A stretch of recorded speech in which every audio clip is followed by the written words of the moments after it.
Alright, let's go ahead and get things started for today, shall we?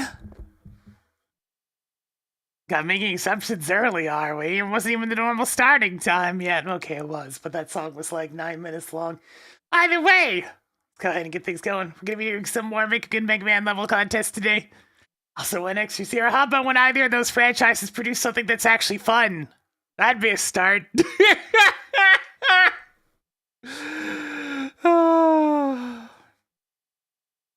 Alright, so let's go ahead and get things rolling, shall we? We're into Tier 6 and moving on up.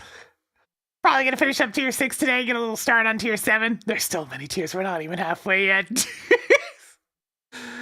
Alright, I got the game all updated and ready to go, so let me boot this thing up.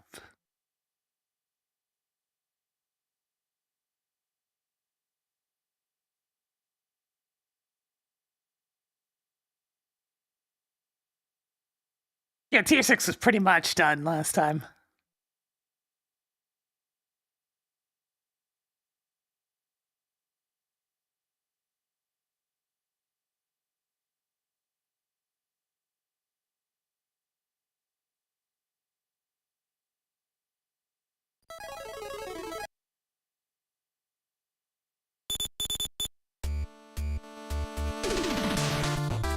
Yeah, that was a small update. I don't know what 1.04 did, but hey, there it is.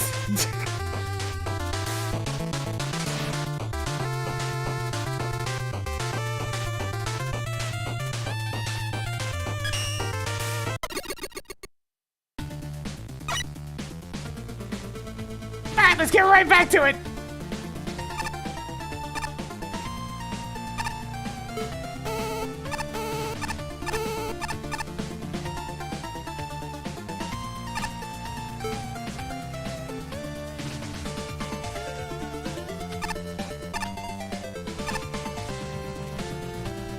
I talked to this guy yet? Ivan Chilsky. Wait. I don't think it's the guy from Battle Network 4, but I mean, he looks a little like him.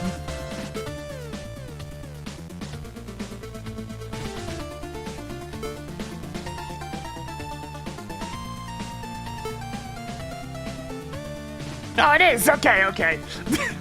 Something about him. Maybe it's the fact that he doesn't look like he's constantly doing a death glare.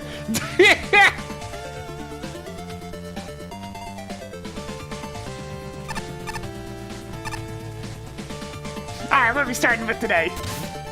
Identity Man! Oh boy, does the level have an identity crisis.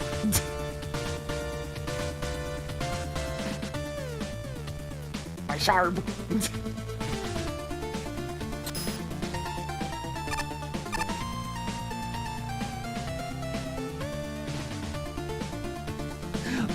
Let's go! 1 token. 1 element, 3 tokens. Skip teleport to start things off, and what is obviously Cut Band's first screen. Alright, let's go.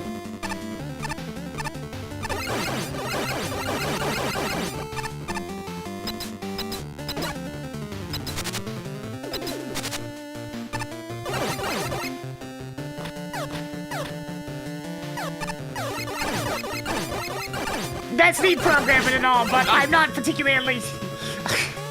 And I'm here to play Mario Odyssey. I'm here to play Mega Man. Also, at least have Rush Coil. Alright, which one of these things? I probably needed the Mitch. Hang on, let me interact with the gimmick.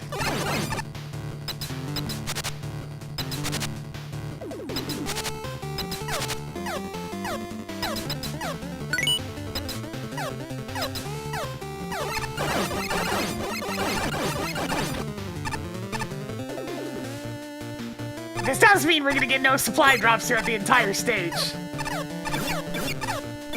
So we're 100% relying on, you know, the level creator to actually add them.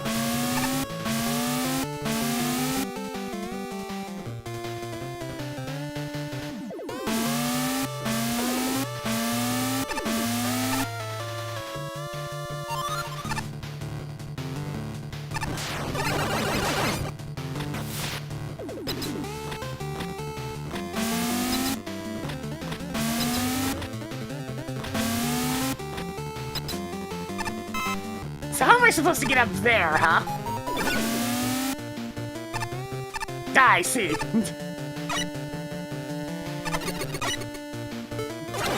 What? What?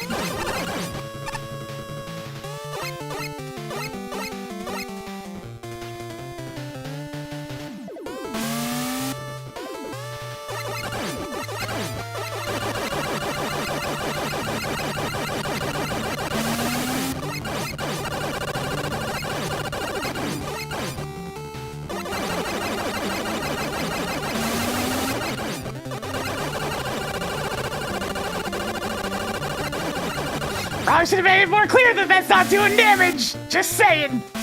Anyways, let me go get the intended enemy.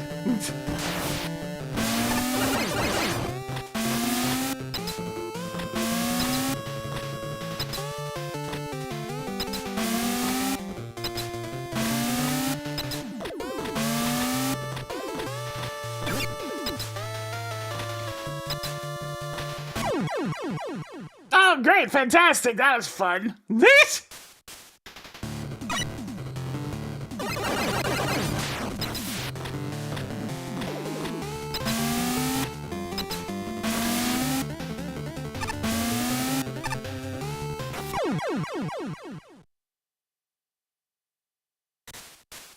I immediately knew that this gimmick was gonna be a problem.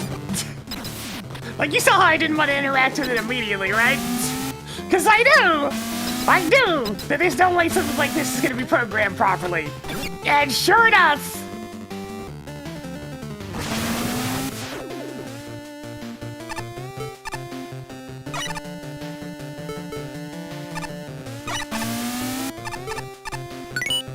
anyways, let's go get Apache Joe.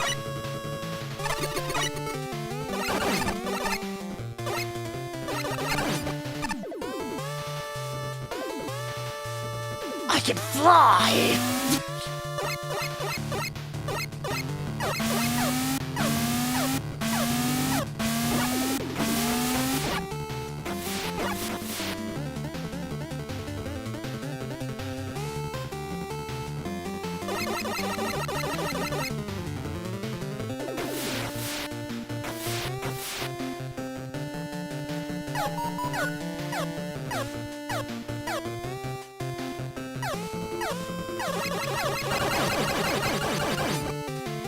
There's supposedly something up here, but apparently I need to get up here in a different fashion. But is there a fish or something that can swim up the waterfall? Whatever, it's not a token, so we're just gonna keep flying.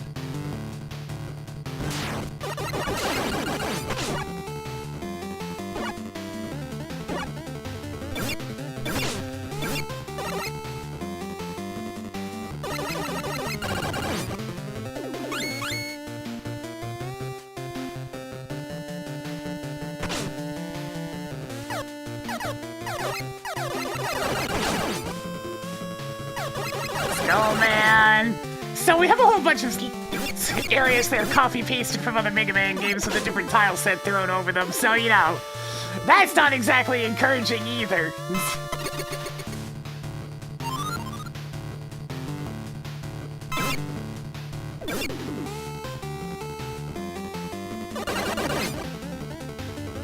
This is a Mega Man level in a very loose sense of the word, yeah? Alright, what the hell am I supposed to get this with?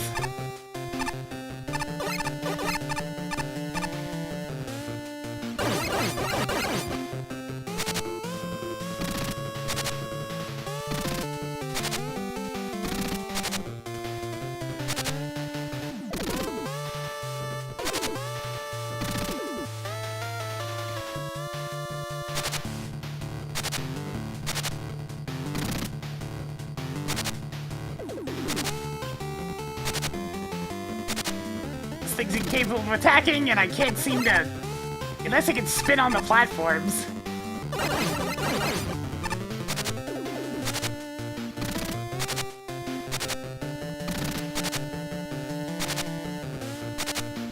I can't properly describe how awkward the controls are on this thing.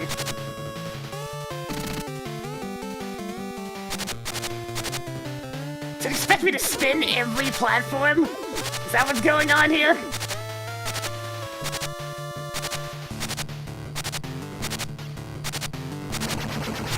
That is indeed what I was expecting me to do. Okay, sure. Might want to add a text box for that one, because that was about as clear as mud. But we got it. Did you miss much? No. Just an over-ambitious gimmick that doesn't really make the stage feel very good.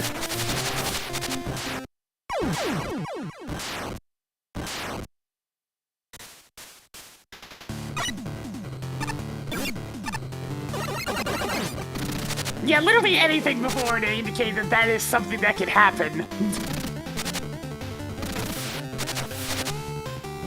I'm just gonna hold left! I'm not even gonna try. I'm just gonna hold left.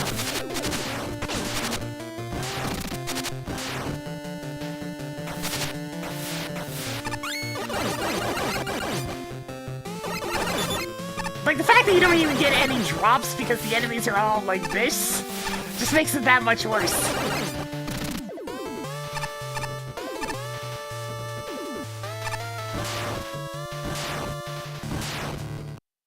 Oh, there's a spike, so okay. This?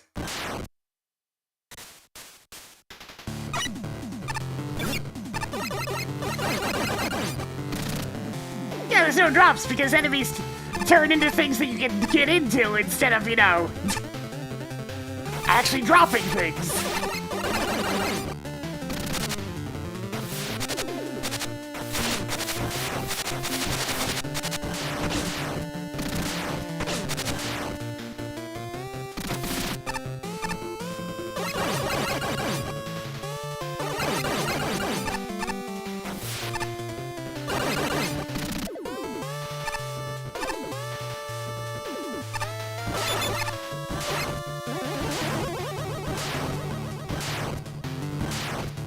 Alright, that shield attack is gone.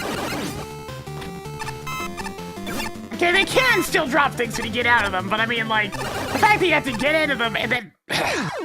and then get out of them to try to make them drop something, which is a whole cumbersome extra step. And the vast majority of the time, the moveset I want is my actual moveset, and not all these other ones that barely work.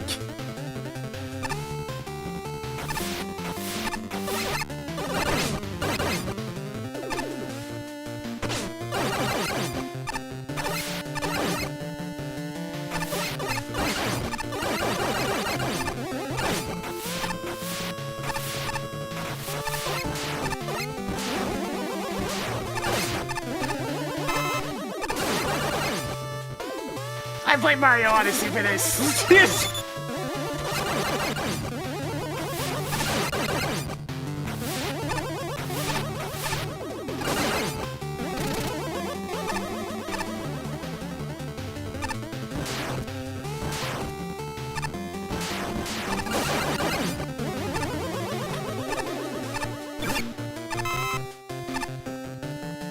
It's like, I'm here to play Mega Man. All this other stuff that's not Mega Man, I want to play Mega Man. Ah, good.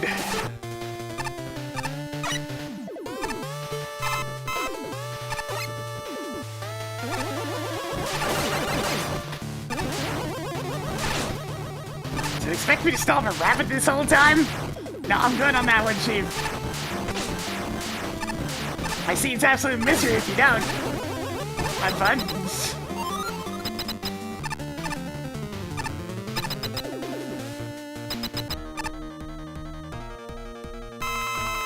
Oh, good, and Dark Robot, another thing that I famously enjoy.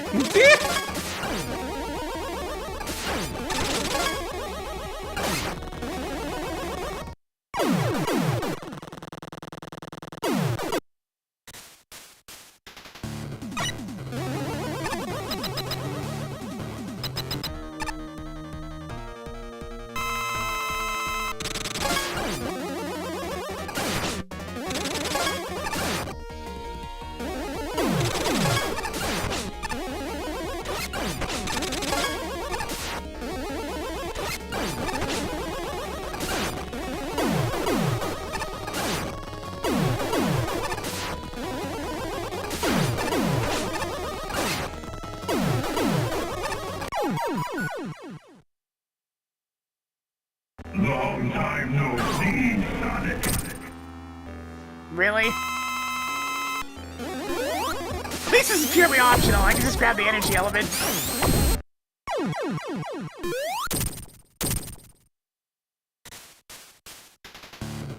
I'll just take the element and leave, thanks. I don't have to worry about that one for any sort of actual adjustment because it's purely optional, and that's fine. But I ain't interested.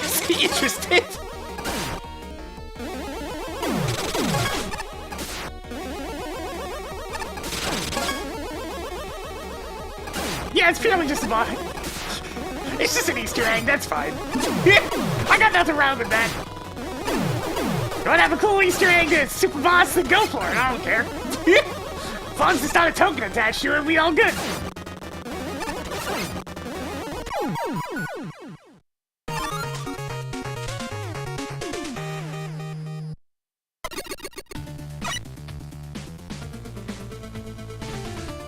What's the Metal Sonic sprite come from? That's Sonic 3 and Knuckles. It's just blown up to gargantuan size.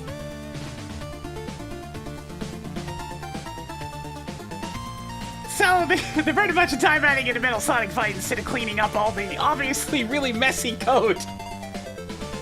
I mean, I'll give it good points for design, but I mean, at the same time, it's not really that level. Creativity, even back when this was made, this concept has been done to death.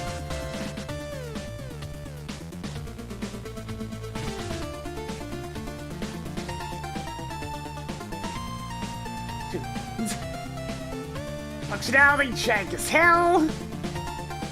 Aesthetics, I mean, this is a tricky one because I mean the stage is fine, but like it's mostly copy-pasted rooms from other older Mega Man games.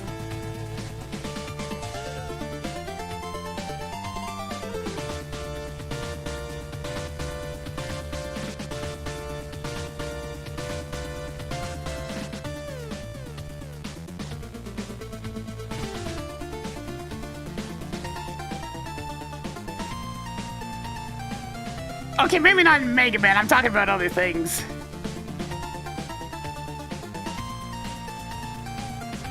Well, aside from the gimmick, taking the Mega Man out of this Mega Man level, this one is also kind of tricky to properly give any sort of score to, because a lot of the level is just copy-pasted layouts from existing Mega Man levels. Tugman, Heat Man, Skull Man. It just keeps going.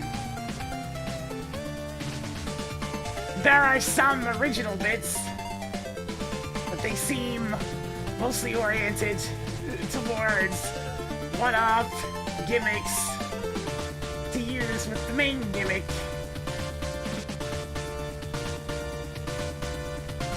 The third token especially is about as clear as mud.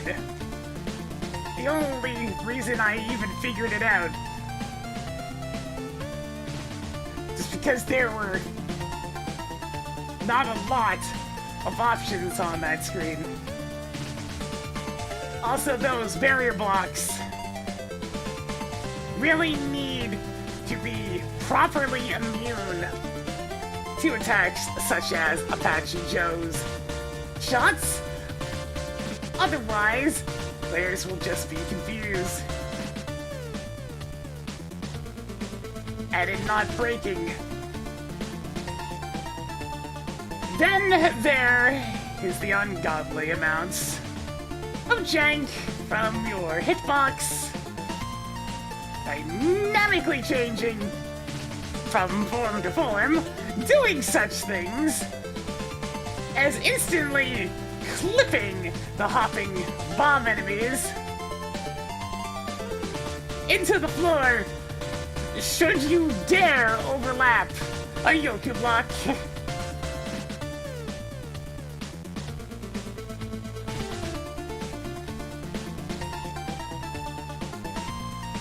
The boss is a concept. One slot for movement, the other for the attack. Not a lot of options got added in, but the pacing is fast, to the point, and it is really not that telegraphed. By the time the movement option is rolled, the boss is already moving, more often than not.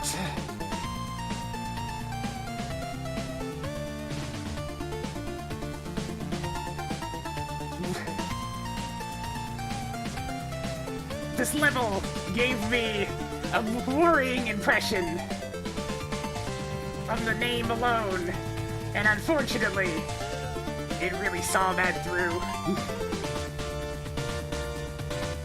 Also, no real comment on the Easter egg on this boss. It does not unlock anything. So, hey,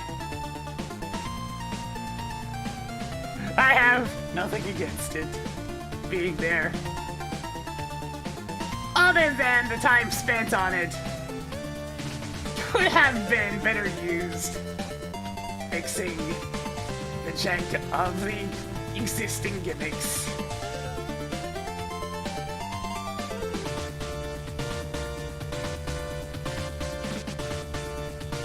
Alright, let's take a look at the skip text.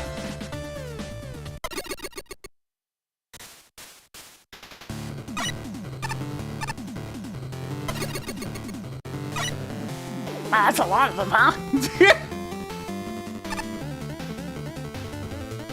This level might not have been so difficult if its main gimmick weren't so painfully unreliable. Yeah, go fig! You can quick slide to cancel the gimmick, but did I realize that before I got stuck as a helpless Donna? No. Oh, so it's specifically the slide button that gets you out of it and not just sliding. So the only reason why I didn't run into even more problems with this stage is because I've been using the slide button. Good to know, I guess. It makes me wonder if any of the enemies have an actual, like, downslide mechanic. I have downslide disabled, so... One token here is very frustrating to get. It involves precise platforming with a finicky gimmick. Yeah, it does. It just had to be a Rabbiton, too. I'm allergic to those. I mentioned more than ever now.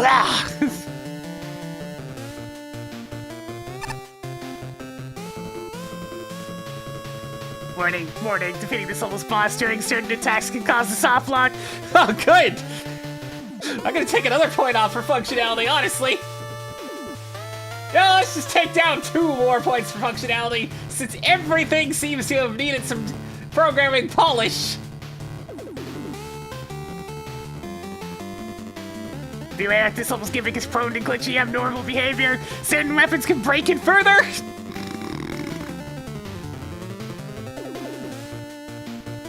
This allows an especially obscure Easter egg.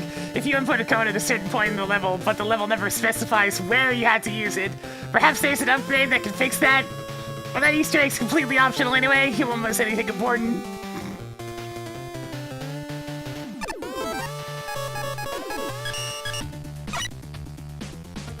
Alright, maybe we can play a Mega Man level after this one. Well, this is definitely a unique concept. While the vast majority of these enemies are pretty dull normally, turning them into controllable vehicles rapidly changes the game. They remind me of X1 ride armors, but with a bit more charm, and some of the vehicles are great playables. I found myself enjoying the Mets and the secret form the most. Although shield attackers was surprisingly useful, Donna and Atomic Chicken were also occasionally effective, although I found I only really used them for specific occasions.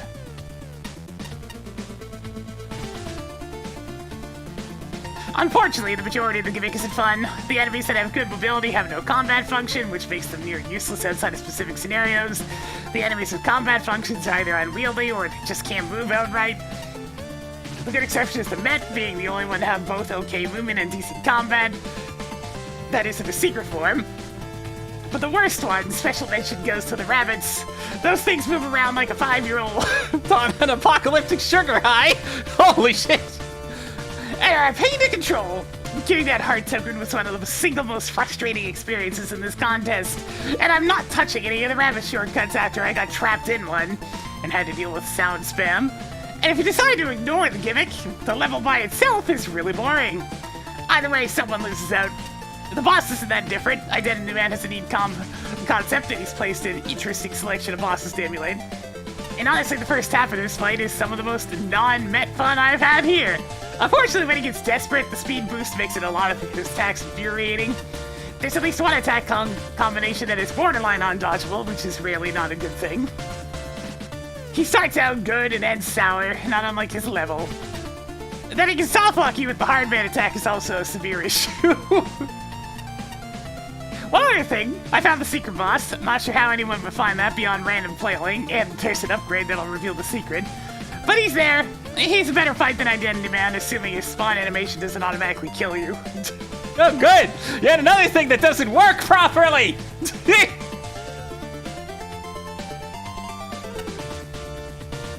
I get the feeling this stage is directed at me in some way. I'm sure it's probably a coincidence, but it's kind of hard to not draw some obvious parallels here. Putting that aside, however, I'm going to judge this stage based on its own merits. In those regard, it's not very good, sadly. The biggest issue here lies in the main gimmick, as it's very much a case of great idea but flawed execution. While controlling minor enemies is certainly interesting, it ends up being more of an inconvenience than anything.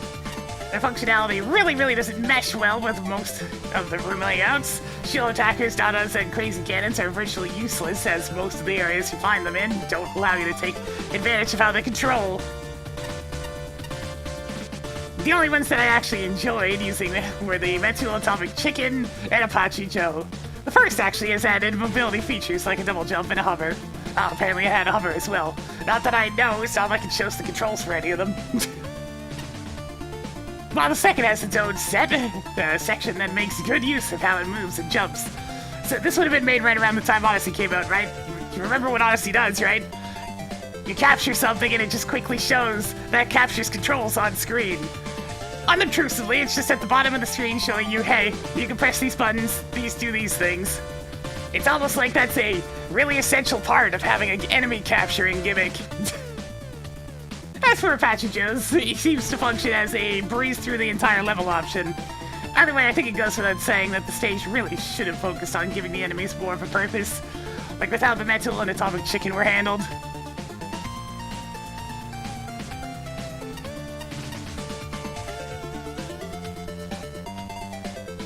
If you try to ignore the main gimmick, however, you'll find there's two problems. The first is that the overall stage design isn't that great, and it's on its own, having very standard enemy and platforming layouts at best. Secondly, you actually need to use some of the enemies to get the tokens. The first one isn't too much of a problem, but the other two are much more finicky. The second token forces you to navigate past the section ripped straight from Heatman's stage while controlling a bomb thrown. This isn't too hard once you realize the enemy has a high jump, but you can still easily die here if a Yoku block appears over you, as it can cause you to clip through the floor! It sure did!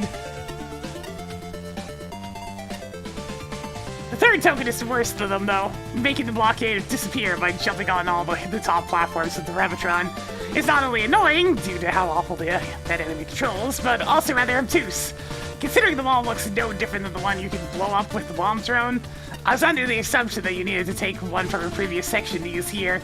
And thankfully it's not the case, but it's still some pretty bad advance on the level's part.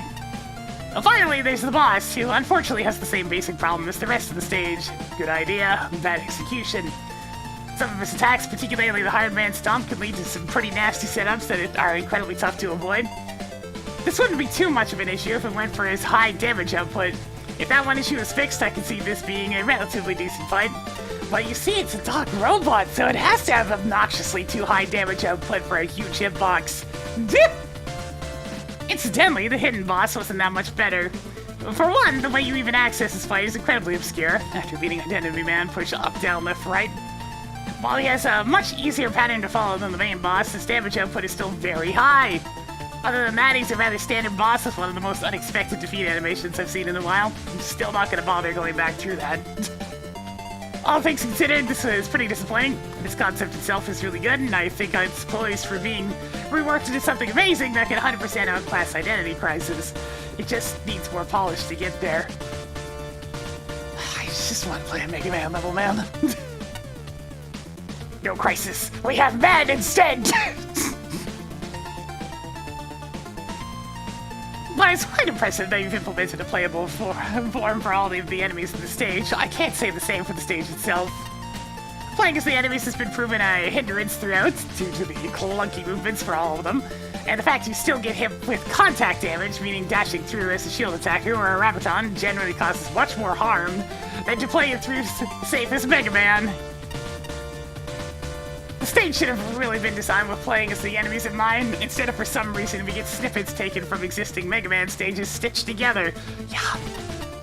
For instance, the level where players are to navigate various puzzles using certain enemy behaviors, just like how the token challenges are in place right now. I do dig the aesthetics, the simple recoloring jobs of existing tile sets, but the colors chosen make them match together pretty seamlessly. As for Identity Man himself, I like the concept of him borrowing other Robot Master's movement and attack methods separately. Sadly, the fight quickly devolves into chaos as soon as he reaches half health, as he immediately reacts after an action is performed, with very little reaction time allowed for the players, as they also have to focus on the top of the screen for the Robot Master displays to anticipate his already ongoing attacks. Yeah, that's the issue, is that once the speed gets too high, they just overlap, and at that point, it's like, why even have the screens at all? Following the success of MAGMML3's Identity Crisis, you'd think that a level like this would be a shoo-in for the top tier. Unfortunately, a clever premise can only go as far as the execution allows. Yeah, it's incredibly fun to transform into enemies, but the level design doesn't play to their strengths. Donna needs room to bounce around, Shopman almost never has anything to shoot. Shield Attacker is merely a taxi through empty hallways, secret or not. Apache Joe demolishes any sense of difficulty. Rabaton, whose controls are frustratingly uncooperative, makes an already unreasonable token puzzle into one of the most excruciating experiences of this contest. I could go on! This disconnect between abilities and design throws off everything. Learning curve, challenge, progression, even deciding which transformations, if any, are worth trying. I wish the level had pulled more inspiration from the vehicle/transformation challenges of the X and ZX series, and less inspiration from Heat Man. It's more than just Heat Man, Flash Man! The technical polish leaves a lot to be desired as well. Among the most glaring problems are inconsistent and poorly communicated collision damage while transformed, Sakugarna bouncing off invisible enemies, respawn locations, and discrepancies between enemy behaviors and transformation abilities. So the other one was Sakugarna that I didn't find before. Gee, I am so sad that I didn't take over the pogo stick again. The scenic teleporters are bewildering, and one permanently locked me out of using weapons. It's never explained that quick slide cancels the transformation. Identity Man himself needs a small grace period between transforming and attacking. Players aren't given enough time to adapt, which spoils an otherwise fabulous fight. Also, upstaging a downed boss with another from left field doesn't feel right! Flashback! I urge you to re-examine your planning and playtesting process because this level could have been awesome. Aesthetics are a strength, the music works, the different tile sets fit pretty well naturally together. The outdoor areas are luscious, and the parallax is a nice touch. Goofing around with the transformations is a heap of giggles, and the level plays fine without transforming. Back when Lorian was playing for me as a proxy, he suggested a comic. I think too much effort has been put in this for me to do that, but also the issues are fairly apparent. So, novel time, here we go! This level's a really neat idea. Level design around it is often horrendous. Lots of unavoidable damage results when using the gimmick, and either the enemies make the areas a non-issue, or they're so annoying to use it's often best to stick to the basics. It's all very glitchy and feels like a work-in-progress tech demo. Hey, guess how bad the teaching elements of this stage are. Again, with me sitting next to him, taking notes, it took way too long to figure out how to get a handle on the mental works. You could argue that knowledge of the enemies would help in teaching, but the fact that mental can double jump was particularly cryptic, since it's not exactly the enemy type known to do that. I think some of the enemy selections are just very bad for the gimmick in question. Some enemies felt unplayable, such as the Atomic Chickens, to one-hit joke wonders, shield attackers amusing the first time, not so much on future attempts, and sometimes just unpleasant to use. Bomb Throne is so slow. And the less said about the rabbit from Mega Man 8, the better. Oh boy. Sticking to the theme of confusion and poor teaching, the second and third token use identical graphics for different blocking mechanisms. It actually led to a really long time spent just trying to get that third token here. And the first time, you use the bomb thrown. That's fairly obvious if you've played Mega Man 2, that a style of block can be destroyed by explosives. It's simple. So naturally, the third token blocked by that very same block graphic also requires bomb thrown, right? Oh no! Yeah, it's barely possible to get bomb thrown here, and that's incredibly frustrating. It took several attempts. Well, specifically, it took like several attempts, but what were we to think? They actually got the explosive there instead of doing... Oh no! Yes, with me sitting next to him, we both came to that solution. Because the actual solution for this puzzle is moon logic. Well, here's a rabbit. The rabbit has to jump on the spinny things, and all the spinny things need to be jumped on to destroy the block. What? This is not helped by just how horrendous this thing is to control. God, that made me an already irritating level just reach new heights. Identity Man himself fits the stage like a glove. Good idea, really annoying execution.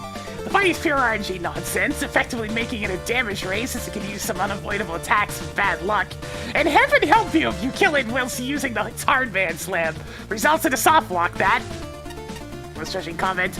Oh, hey, a secret boss that couldn't be factored into the review because it's super cryptic and basically impossible to find without knowledge about it. Wow, I hate that. Really hate that level of disrespect on both the judges and players. There's nothing in the stage that mentions or even hints to this. Don't ever do this. If I can retroactively change the scores, I would, but I think given the skip mode and low placement might not be necessary.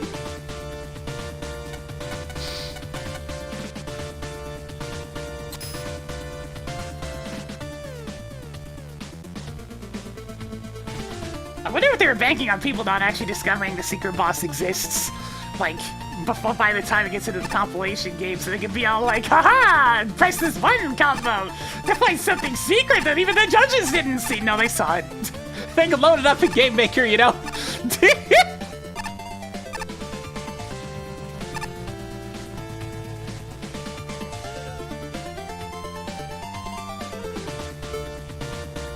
I'm not at all biased with this assessment. If you think so, I'm completely unsure how you came to such a conclusion. Gee, I wouldn't know, Iceman. Okay. Please, for the love of everything, let this be a nice palate cleanser.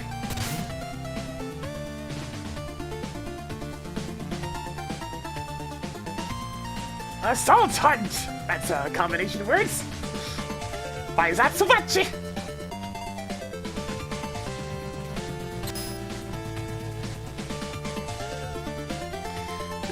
No, this isn't gonna be a palate cleanser at all. Alright.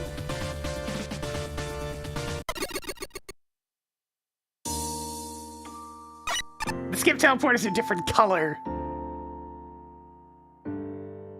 Oh, great, it's using a rank. Alright, let's find out.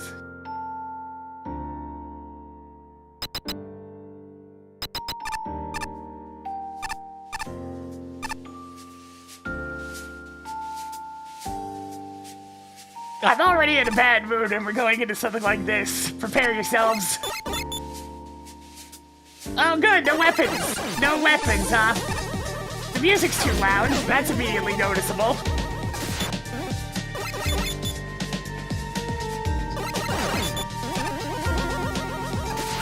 First enemy, Sniper Joe, real encouraging that.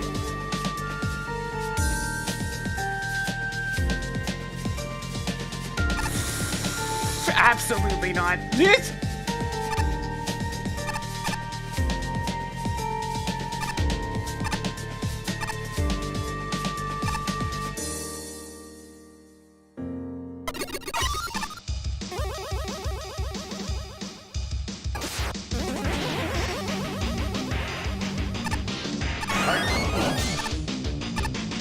Oh good, my favorite weapon to start things off.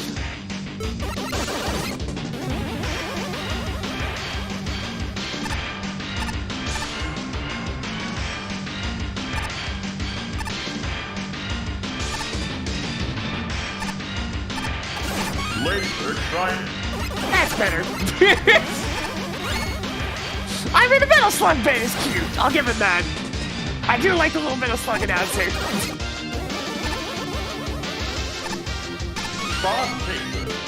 And hey, it gave us two of the best weapons immediately after Ice Wall, so that's something.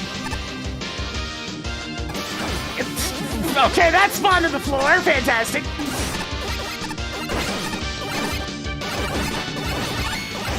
Apparently those guys can hit you from anywhere. Good to know.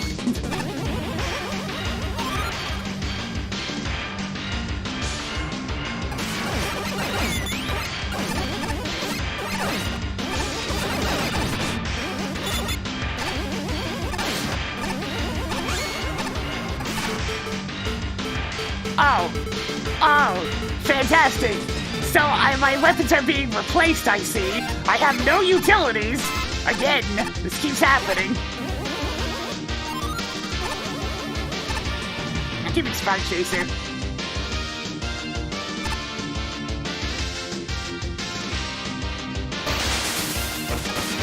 We're doing a shmup section, but you can turn around, so if enemy enemies appear... If the enemy's only exclusively appear on the right, that's actually going to be very annoying.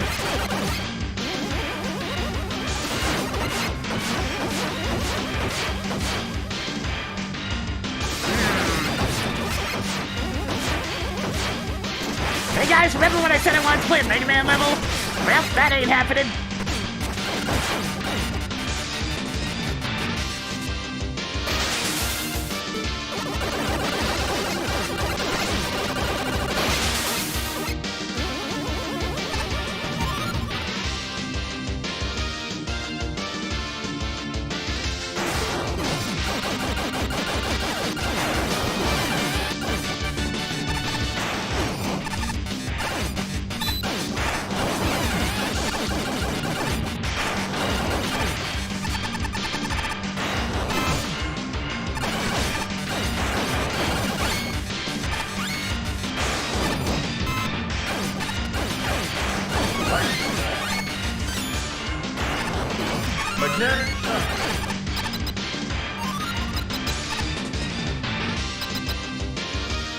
Yeah, the lack of contact damage is nice. It makes it feel even less like Mega Man, mind you, but hey, I'll take it with all the enemies spelled.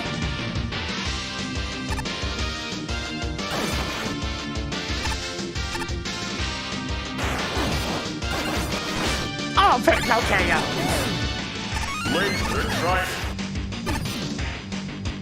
Looks like a background, but it's solid. Would need Ice Wall still if I want to get that.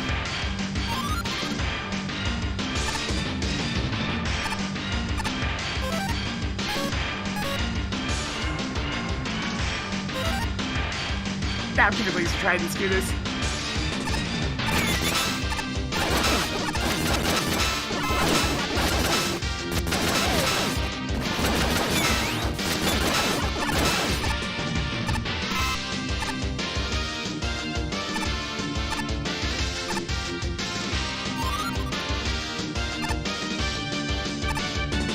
Don't really want Break Dash.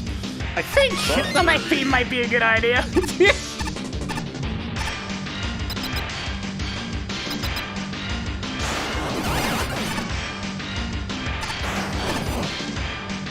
All these things, they're placed up high, but I don't have utilities.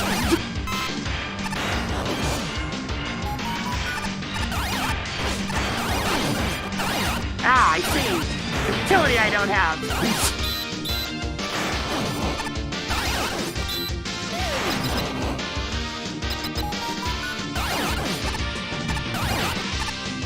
More utility I don't have.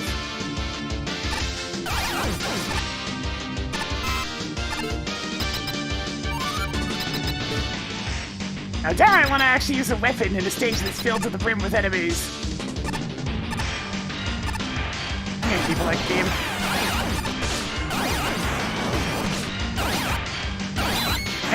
I should probably grab Shockwave. But no.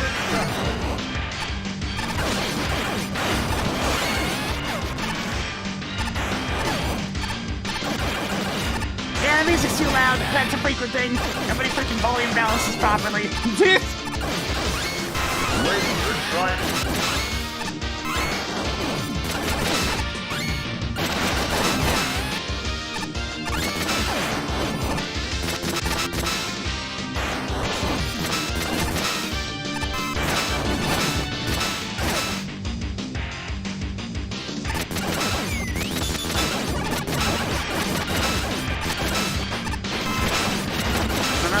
not a Mega Man level, that's for sure.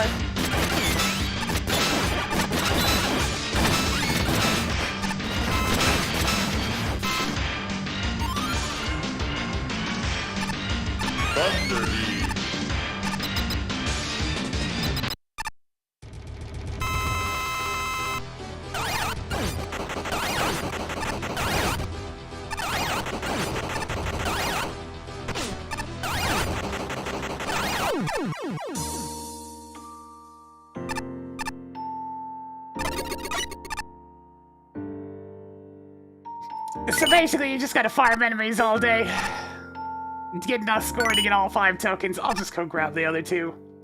I'm really not interested.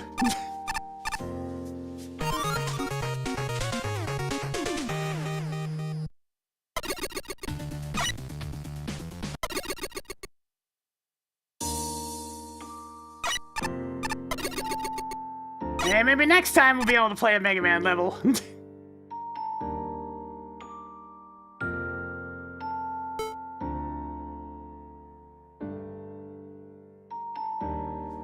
I'd recently high, who would have guessed? Yeah,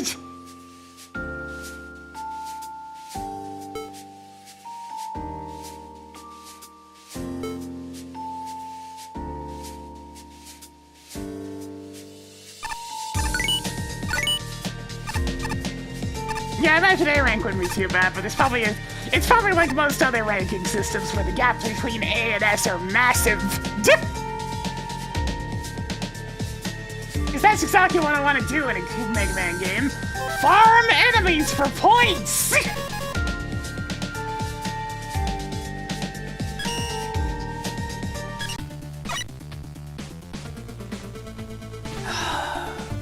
Oh baby, farming enemies for points. That sounds like so much fun. Like a Mega Man level, yep. Anyways, not a Mega Man level. If I wanted to play Metal Slug and smash quarters into a machine, I would do that. The weapon announcements were cute and all. But when I load up, make a good Mega Man.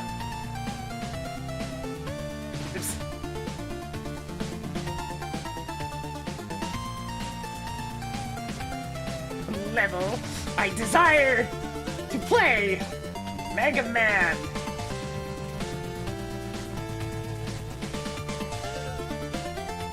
Also, really? Grinding enemies for score? Are you crazy?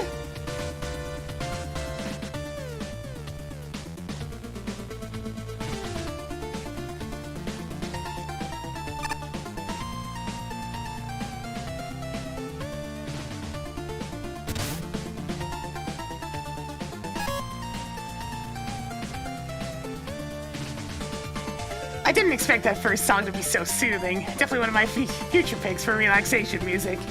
Interesting setup in general for an intro, though I somewhat question the necessity of it. The stage really was not Gonna have a good time with me today, because I had to just come off of a previous stage that I also strongly disliked. So, you know, the double whammy really didn't help.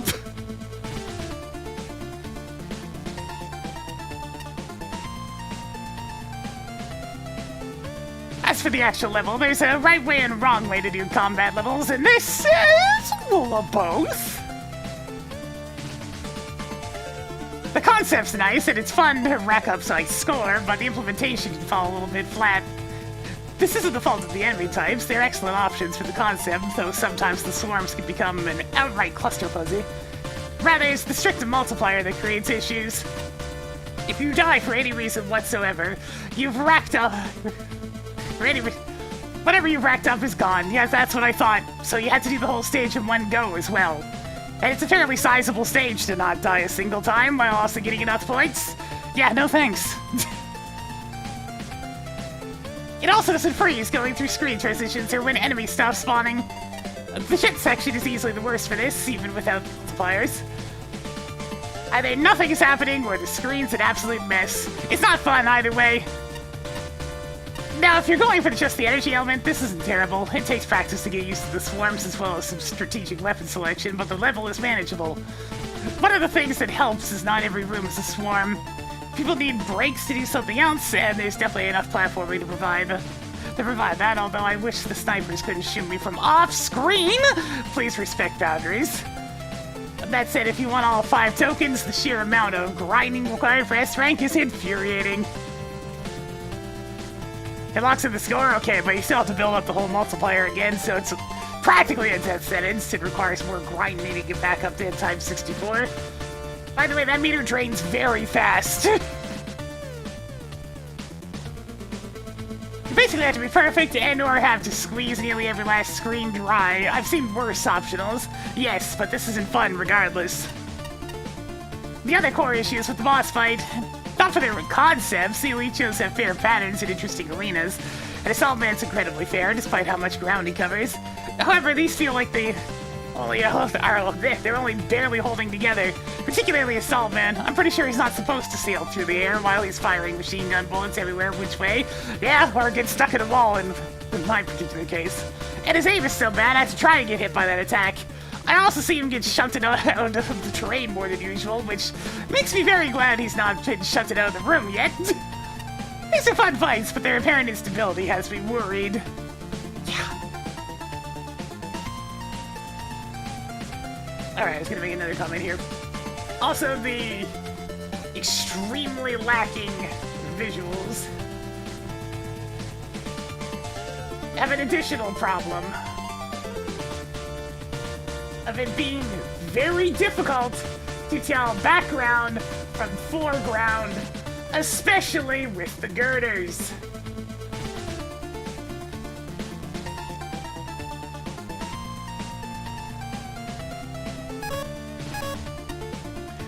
Oh lord, this is one hectic stage, and to be fair, I at least understand why. It's clearly based on Metal Slug, and flooding the screen with enemies / bullets is commonplace for run-and-gun games like that. But I don't think that was translated very well here in the context of Mega Man's usual gameplay. How many non-Mega Man levels have there been so far? Too many, and there should be more. I've been merciful to a few stages that really skirt the line. There's so much chaos during certain sections that it can be a little hard to tell what's happening. I guess in a way, some of the more simplistic-looking graphics help with that. Given you don't want anything too distracting with so many bullets flying around, though that doesn't fully excuse them, or the highly compressed JPEG backgrounds. Regardless, you're still going to be taking a lot of hits here once enemies start spawning more frequently. Well, if I was going to do any actual judging, I'd have to stop handing out zeros is the big thing. I can still maintain my bias towards traditional stages, but yeah, I'd have to actually give ones like this a fair shake. Not that it would score particularly high, regardless. The stage being very glitchy and unstable also doesn't help matters. For frame of reference, here's a list of the technical issues that I ran into during my time with it. Oh boy, here we go. The meter for the score multiplier bonus sometimes goes down after killing an enemy, but most of the time it doesn't. At least I assume that the meter's going down is how it's supposed to work. It's a little hard to tell due to how inconsistent it is. Dying to the mini-boss of the Rush Jet segment straight up crashed the game on me. Oop, that probably got fixed in post. The last mini-boss has serious sprite alignment issues while zipping around. The end boss often got stuck in the wall, thus either neutering the fight completely or prematurely ending it as he zipped off screen and died. Even if you do manage to cope with these bugs and get through the enemy spam. However, one thing you can't brute force your way around are the tokens. Well, I get what you're going for. I think the points needed to get each one should have been more lenient. I had to sit in one part of the stage and grind for points just to get the final rank needed for all the tokens. And when I needed to divert my attention away from the larger points of interest in the level just to ensure I can get everything it has to offer, something has definitely gone wrong. Topping all this off would be the end boss, Assault Man. I've stated before, he's very glitchy to the point where I usually can't even get a full fight with him before he faces into the wall. And when he actually does fight, there's far too much visual clutter to really figure out what's going on. He comes and goes without me really understanding anything about how his battle actually works, which can also be extended to most of the mini-bosses as well. If anything, I can commend this stage for trying to shake up the formula a bit without turning it into a completely different game, but it did. It's certainly a memorable level just for what it sets out to do, it's just not that it well executed.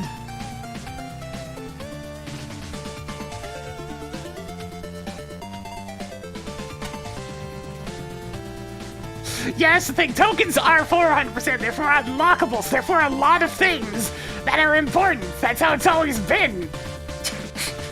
There it is! Rocket launcher! Thank you, Patchy.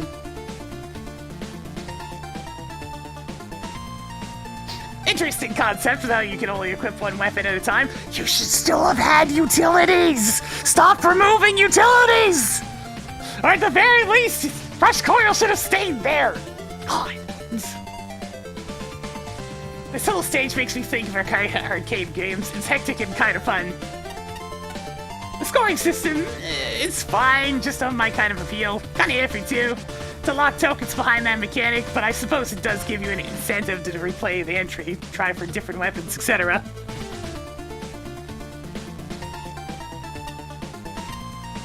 Overall, pretty chaotic and probably was by design, especially with the constant respawning Joes.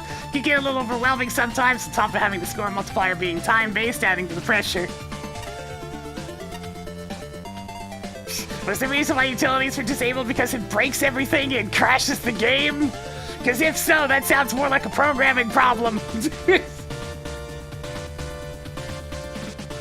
Break dash is a trap because hitting the boss with it is pretty much impossible with the movement, and it doesn't do more than Thunder Beam, which is 10 times easier to use.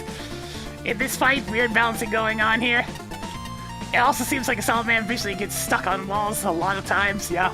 Doesn't really affect the fight, but it really looks off-putting. I'm worried that he's gonna clip through out of bounds anytime soon. Stop walking the battle.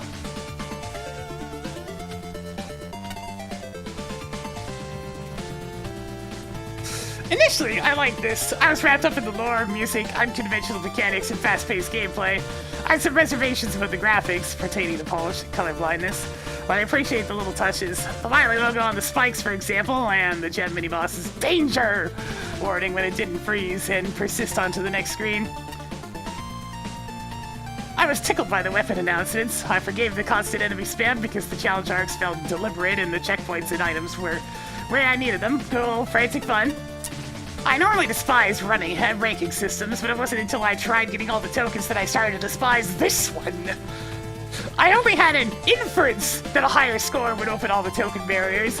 Replaying the intro section, which is great for building atmosphere the first time around, becomes a slog after the up-teens failed attempt at 100% completion. The more I replayed, the more problems I noticed. At least 3 different enemies can crash the game due to programming oversights. The multiplier yeah, but who the hell would want to pick Break Dash when you can only carry one weapon? If that's the case, maybe just have Break Dash be a weapon you already have. Because Break Dash is an actual, fighting utility, and enemy spam is worthless. You can go through a few Joes, and that's about it.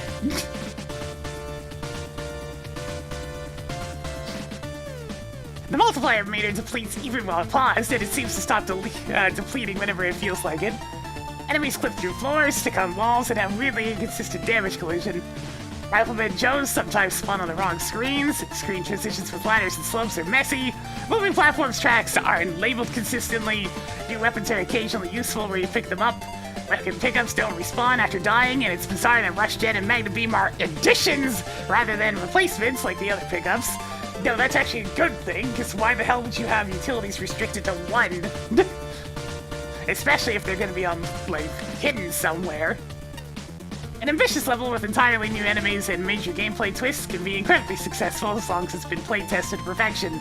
In the process of trying to achieve the 6.4 million points required to unlock the final token and never exceeding 5.7 million, which makes this the only level in the entire contest I couldn't 100%.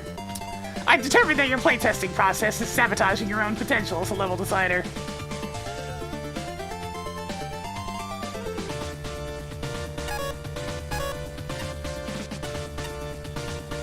This level's fine. It's a ROM, got some cute additions, but nothing really done with it. Pure enemy level.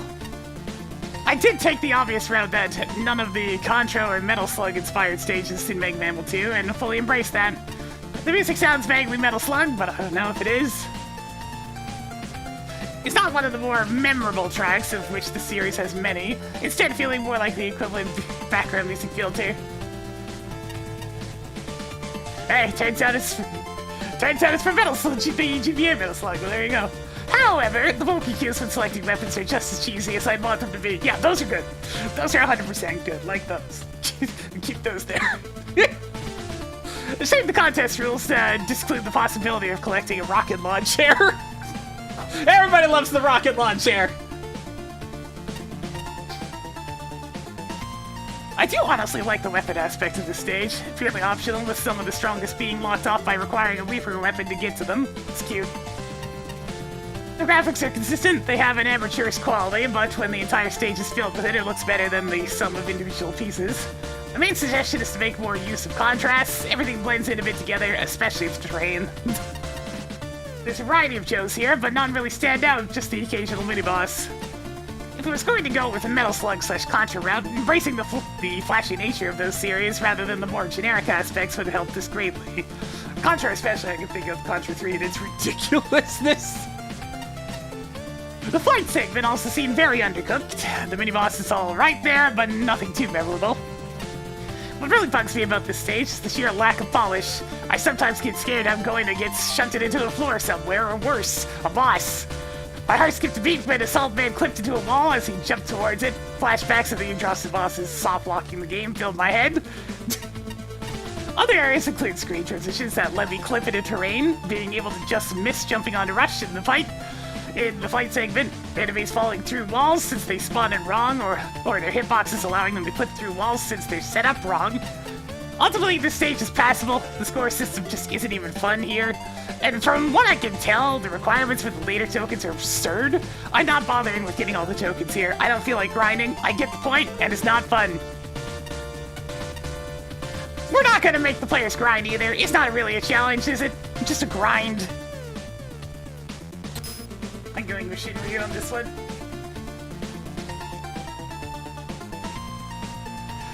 X!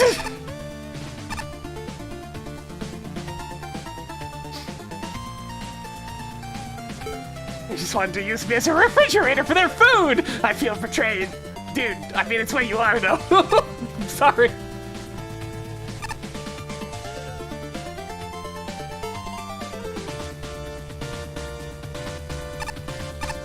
Wait a minute.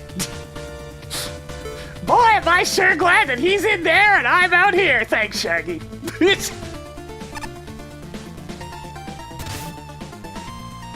Now we're going to the YMCA.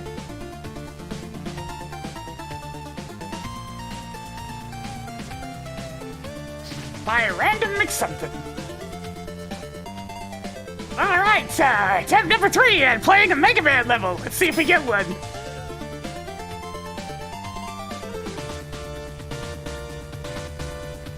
Yeah, we found the spot for the nap.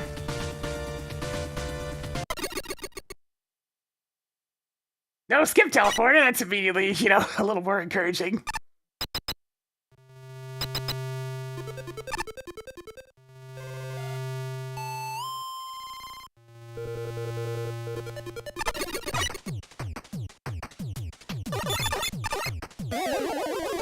Oh, hey, it's Woodman's. Oh! Alright.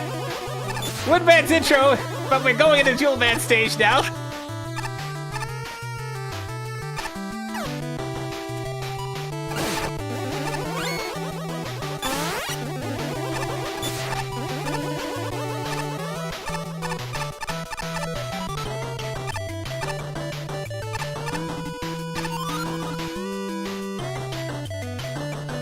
How the heck am I supposed to get up there, though?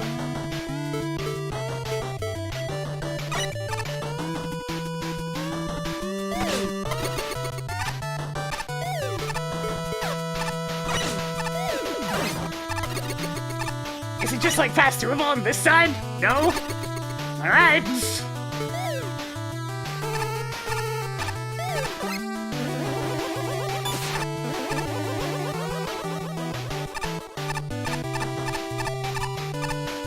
Doesn't appear to be an invisible ladder or something, no.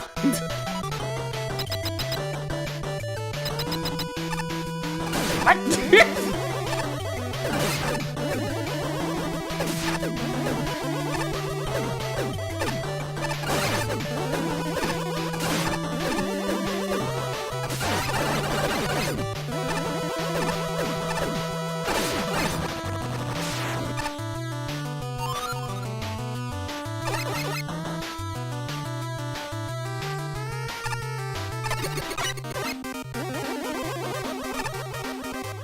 A strangely different version of Ornament's theme?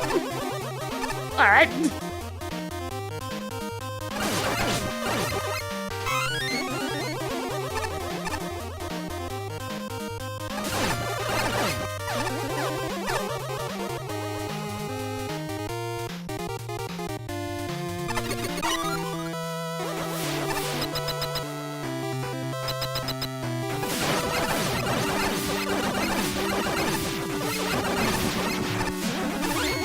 It's like, yeah, we have a Mega Man level, kind of. I mean, the structure's weird, but the gameplay's adorable. I'll take it at this point. Oh, we're here now. Okay, that's what's going on.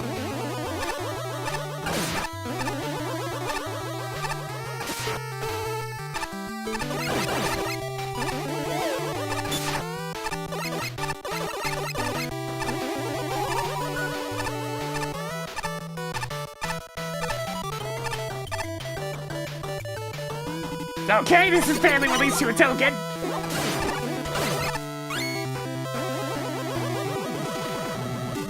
Oh, good. Here we go with this. Jump, jump. Jump, jump. Jump, jump, jump.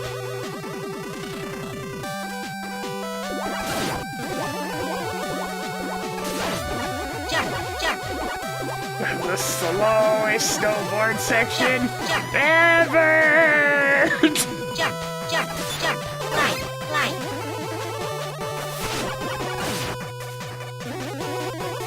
Look how fast we are!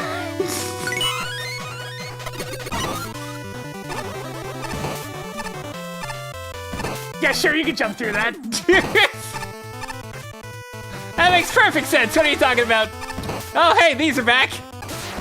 And they're thinner than ever!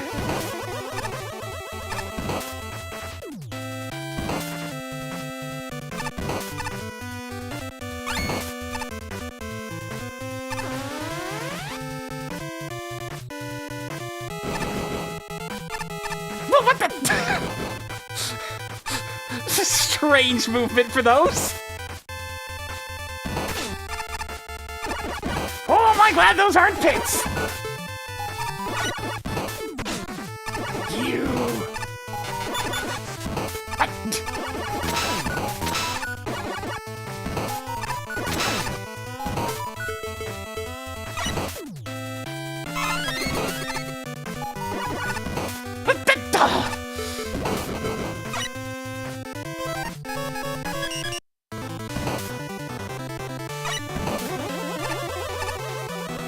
So many times that happens.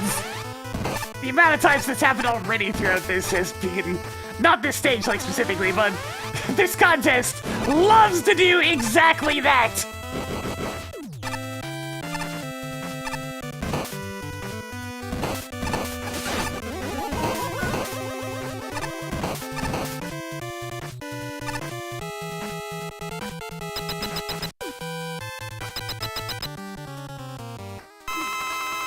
It's just a little fella. Sure. It was just a Yashishi, I guess? Sure.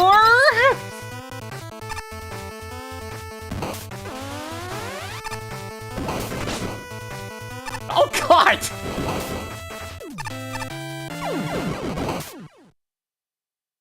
Man, I sure am glad the things that you could pass through are just cracks. And still, you know, visibly floor. Yep, that's fun.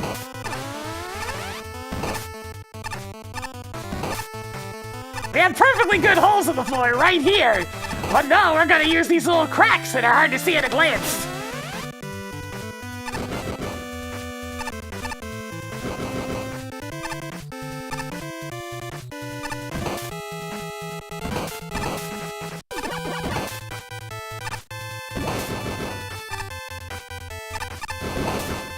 this year's been mostly fine. I just said I mean, this level is also mostly fine thus far.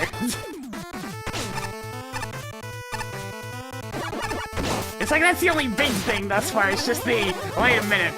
Why can we jump through the things that are just a small crack in the floor?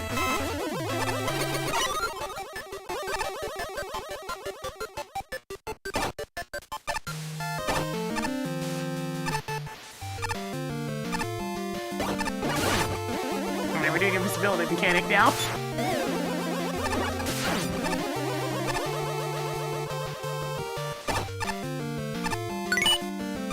Alright, now we go back here and go through here.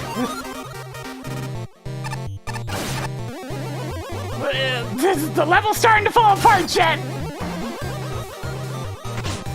Alright, those are actually physically enemies.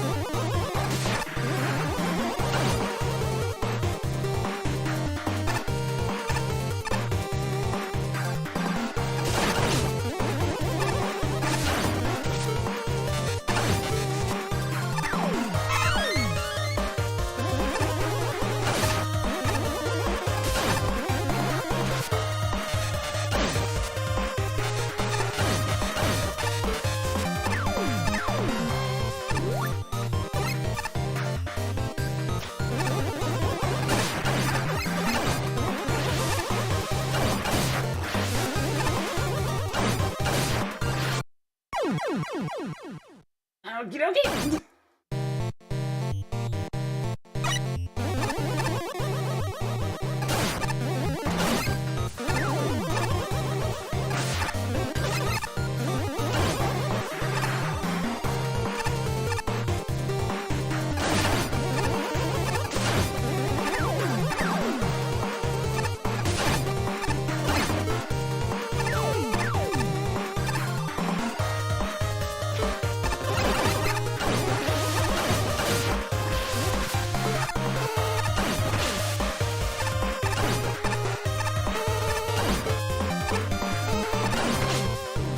Okay, well, that's not working as I expected it to.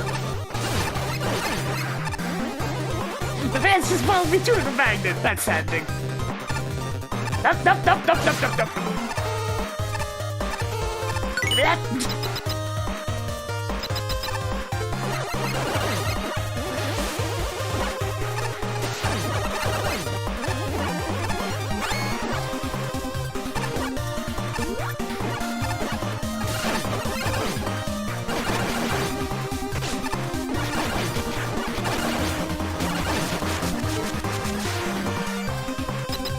Alright, last token's in here.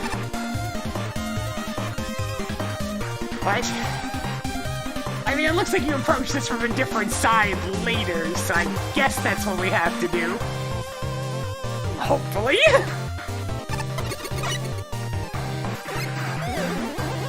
That is indeed exactly what's going on.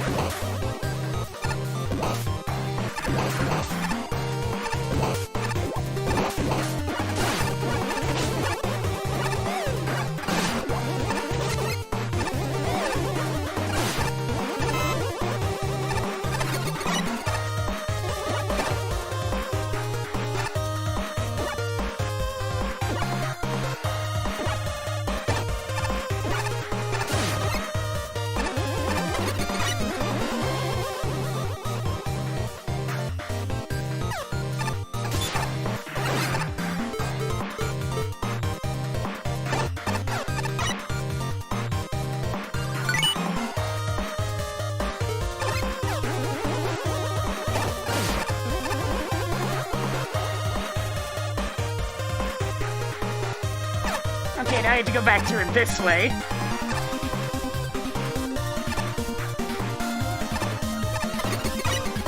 So I can get up here. Oh man, the progression in this one's wild.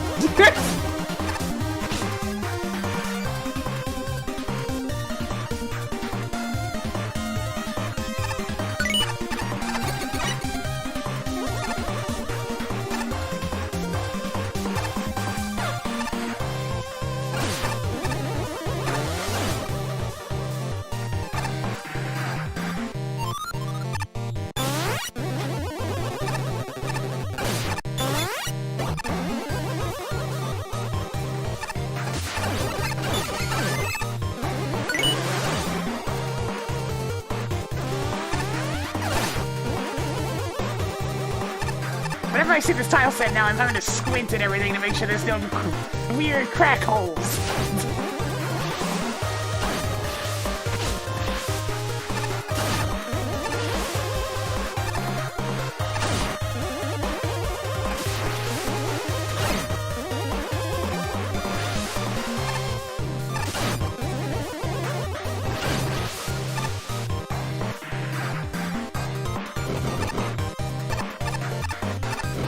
It's a neat level. It really is going for more of like a wily feel than a regular stage, but you know.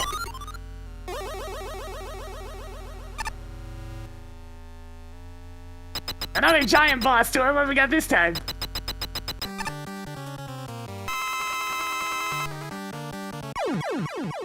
Master Hand! Super Smash Brothers! Sure.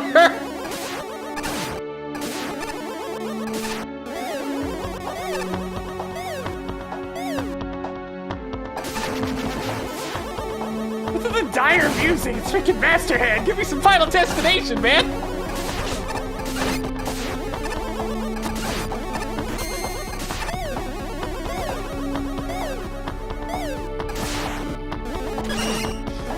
Wow, son!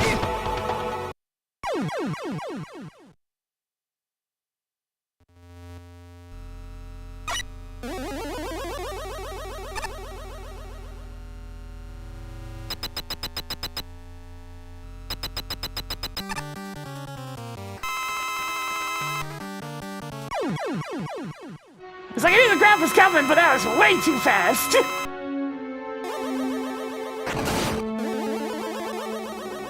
Yeah, the spice is just straight out of Amazing Mirror, that's why.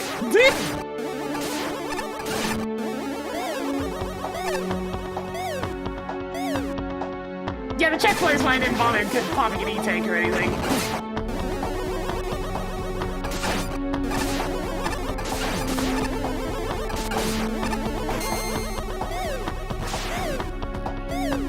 What?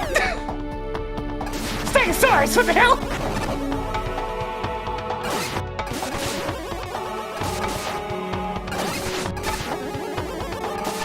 Okay, now he basically is Crazy Hand. Look at that movement, it's all over the place.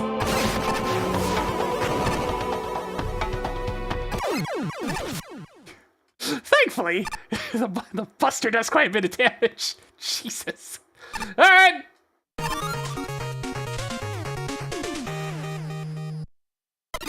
That was weird as all hell, but I mean, hey, we finally had a Mega Man level.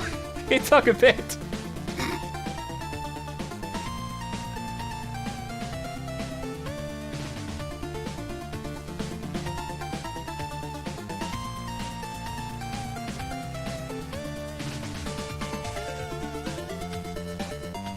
Let's see. Yeah, this episode, right? Creativity. I mean, the whole unstable dimension thing has been done several times, even in this contest alone.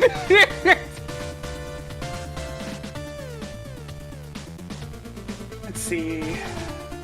But I mean, it was done better than all the other times I've seen it thus far, so yeah, I'll give it some extra points. Fun! The stage was very confusing. It had a couple of small issues, but overall, I had a good time with it. A function! No, I mean, didn't really see anything too terribly off about it. There was definitely a little bit of jank, especially with the good old crack holes, as mentioned before. And just the weirdness of any sort of conveyance. Aesthetics, I mean, it was using all the existing tile sets, but using them well, so... aesthetically, yeah, pretty good.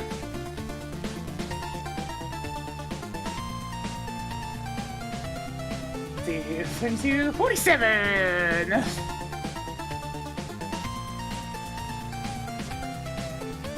This is a very confusing level.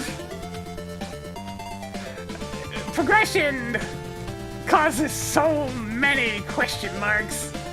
You fly everywhere as you see, like, bits and pieces of other paths while on your current path. And you had to start asking questions about what is the optional area that leads to a token, and what is something you will be teleported to later.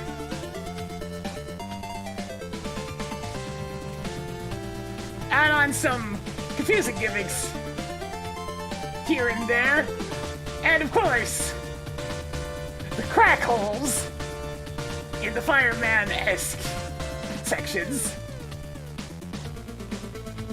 Just question marks. Absolutely everywhere. The concept of a malfunctioning virtual area has been done a lot. These contests. This one felt better than a lot of others that have done the exact same thing.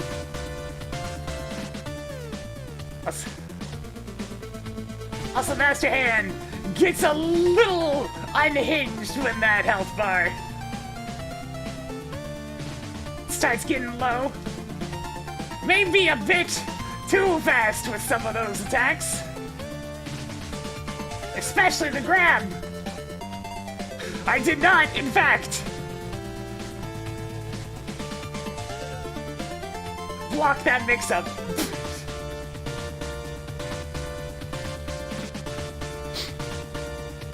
What, you want me to do this to just bother him? You want me to keep bothering him?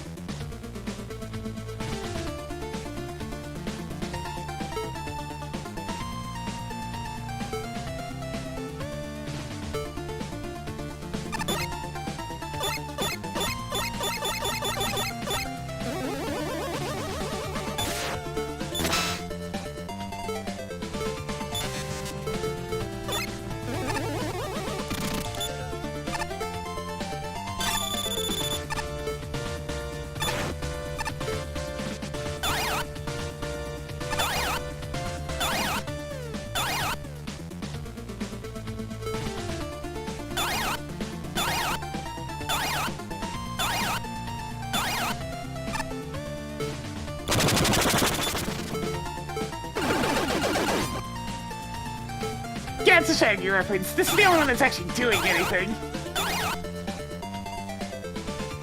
Poke, poke, poke, poke, poke, poke. I'm poking him! It's not doing anything!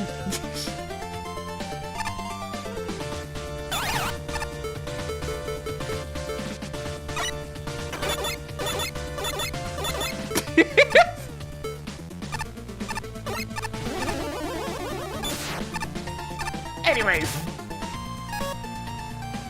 I was expecting this to be some kind of fitness center, and since that would have been genuinely novel, I was disappointed by what I got instead, especially since this is a rather disjointed mess. The core issue of this level is its apparent inability to hold on to one idea. One moment it's Duel Man with pokers, another moment it's a gray centaur man with pelicans, or it's Hornet Man with balloons, or it's Solar Man with lasers, and so on and so forth until the level abruptly ends. The constant changing makes it difficult to pin down, and it's hard to tell how far along you actually are. As a result, it borders on incomprehensible. Of course, the keyword here is apparent. If you strip away the visual weirdness, you find the level comes back to its earlier assets quite often. That means the difficulty curve is present, which makes the level easier to master with practice. A specific example would be the lasers, which go from covering small areas to sweeping the entire room, and the balloons, which go from stationary non-issues to a mobile menace. There's still a few sections that get irritating, namely Pooker sniping or that aggravating final balloon room. But for the most part, the design pieces work. Unfortunately, this is still doing way too much at once. I count over 10 different enemy types, not including the different balloons, and the gimmicks are a similar number. That's a lot more than necessary, and it causes the level to take at least almost 10 minutes on a good run. Most Mega Man levels only take 2 or 3 minutes a pop, so this is both too long and too populated.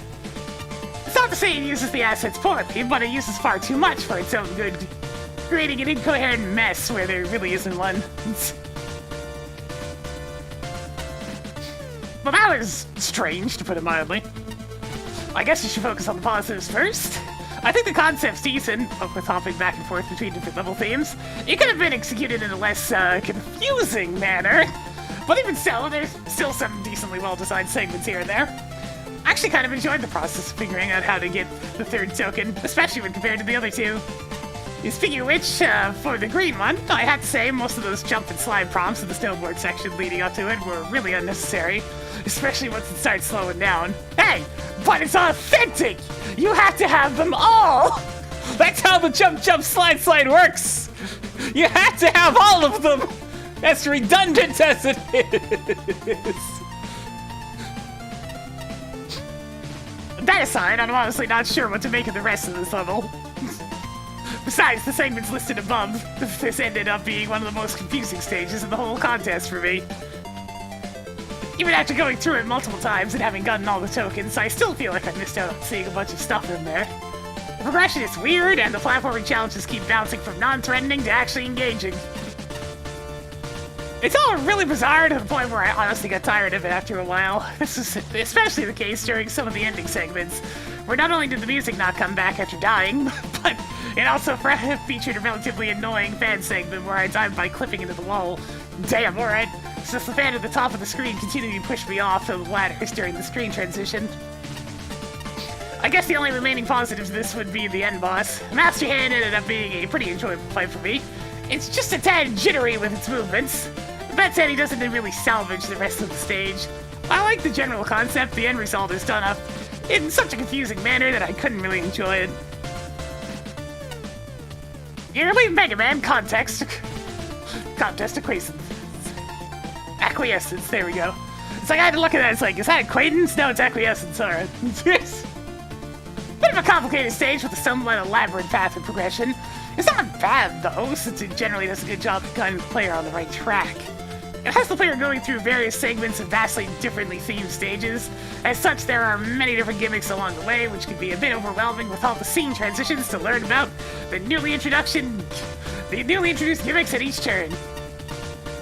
Another side effect of this theming approach is that some of the gimmicks wind up being underutilized, making the stage feel a tad unfocused as a result. One pretty glaring bug I noticed is that the fan can sometimes knock the player off center, while climbing a ladder, causing him to clip into a solid on the next screen. I'm not sure what's the deal with the stickly boss guy before Master Hand. This crab boss of sorts, or a reference I don't get.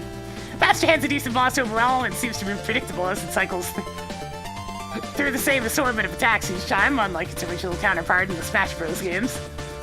The grabbing attack is still insanely fast and hard to dodge properly despite that.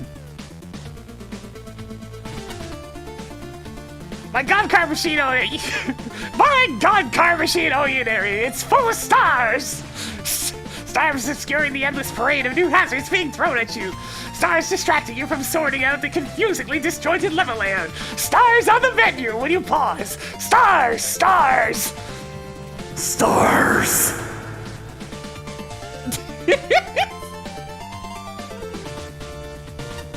The omnipresent stars cost this level about 15 points. Damn, alright. When used strategically, animated effects can make a level pop.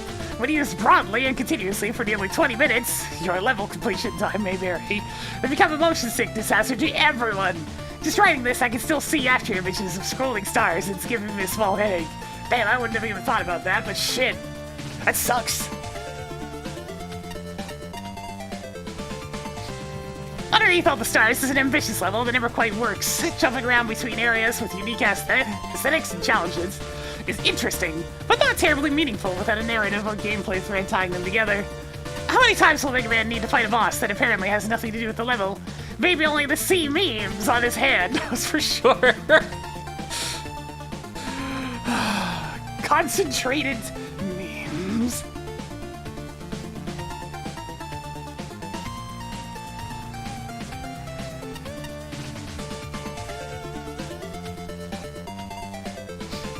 Rather than flaws to grade the experience further, I die twice to cheap pits, once due to an absent section object and once due to a pit trap looking identical to the screen exit I just used.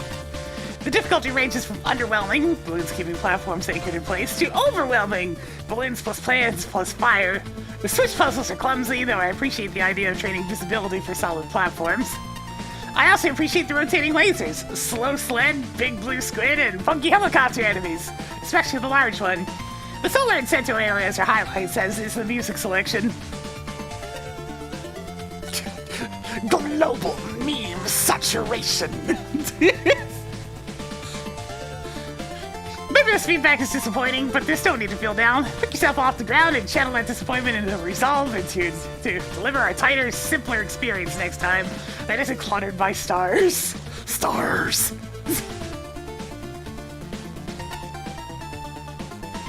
I'd like to quote the song, but none of the lyrics really apply to this stage. No, not the Mega Man 5 kind. Oh, never mind. I'll take it to the... The very start of the stage shows a very well thought out, deliberate level structure. As soon as you hit the Hornet Man section, the quality fluctuates wildly, which continues all the way through the rest of the stage. With such short segments, all involving different gimmicks and themes, there's no time to build upon and explore the ideas the stage has. The entire stage is a mishmash of undercooked elements. There were a few that had promise, such as the Frostman sled area, light switch toggle block combination, and shallow water rooms. These were not even remotely explored, and due to the number of gimmicks elsewhere in the level, these were quickly crowded out. I actually forgot that the Frostman sled section even existed by the end of the stage, which shows how convoluted the rest of it was. Yeah, it shows up all at once. The constant switch between tile sets and music really kills any possible atmosphere in the level. I acknowledge that Identity Crisis did this, but it actually gave time for each segment. The level is not tiled very well and was sometimes quite confusing. This is especially apparent in the fire segment, where you use a graphic meant for detailing to show the ability to jump through the platform. Not just jump through the platform! The platform just doesn't exist! By all means, if they were going to do that, it would make more sense as a semi-solid, rather than like a full pass-through. There seemed to be a different graphic, such as removing the lower half of the block. It was too small a change for something the player needs to know about to be able to make progress on the level. The first helicopter mini-boss plus Master Hand were both fairly fun fights. The helicopter felt like a Mega Man mini-boss, where it did not overstay its welcome. Master Hand had an interesting variety of well-thought-out attacks, although there was a bit of wonkiness with its hitbox at a couple of occasions. The boss had a logical second phase of the fight, but also did not overstay its welcome for being a 2 health bar boss. Yeah, it took a lot of damage from the Mega Buster, but charge shots took it down pretty quick. There were a couple of places where checkpoints were placed awkwardly, such as not after one of the mini-bosses, and a couple of overly long instant death segments, especially the second visit to Hornet Man. The auto-scrolling room at the end of this area felt entirely out of place and was quite buggy, as various objects spawned or despawned too early. The heart token was good, but the other two were obnoxious and finicky weapon challenges. Realistically, if half the gimmick themes and mini-bosses had not been included, we could have had a solid level. This is messy and cluttered. It's not all that fun to stay at the YMCA.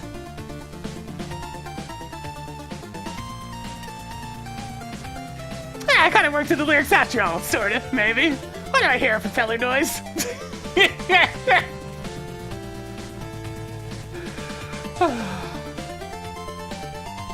Hey, Spark.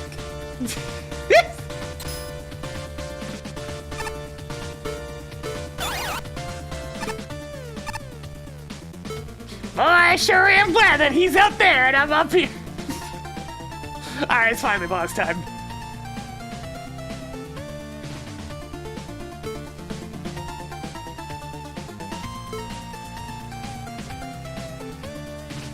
I also hate this guy. You know what? I pretty much hate all the rival characters. March Woman's fine. I don't like that guy, and I don't like Hunter Woman. Ow, oh.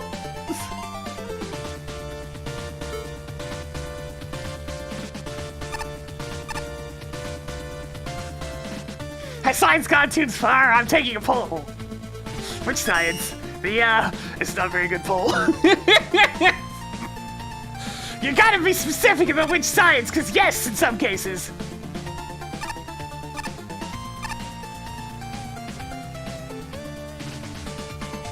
Last time.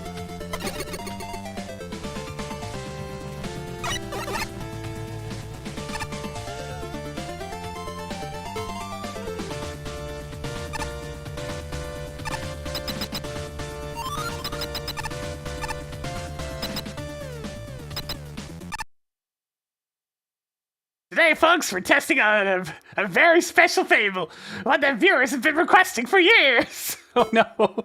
Can ice be melted by the power of the sun? How's that a fable? Do you know what I should do?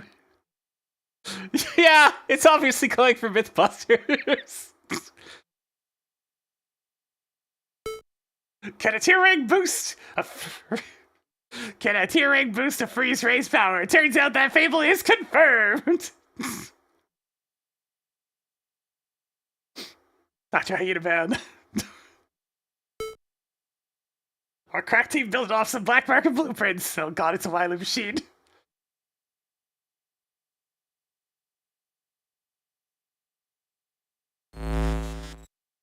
Oh! It's a giant seal! Well, walrus, but you know what I mean.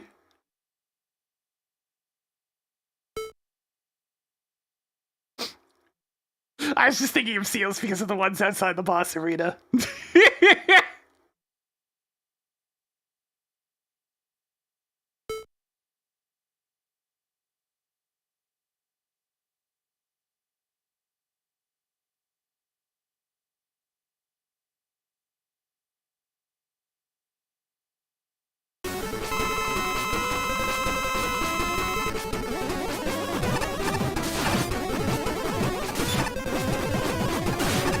I gotta get him right in the schnoz! Alright, looks like he uses Frost Claw.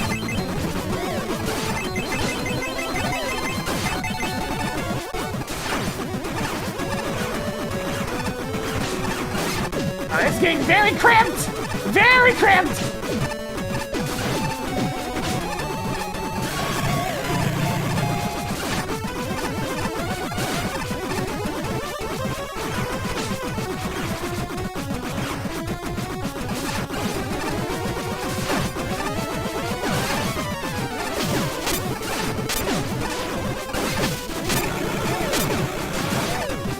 Dear God! Well, I almost got it. Oh, the slime's gone. Where'd they go?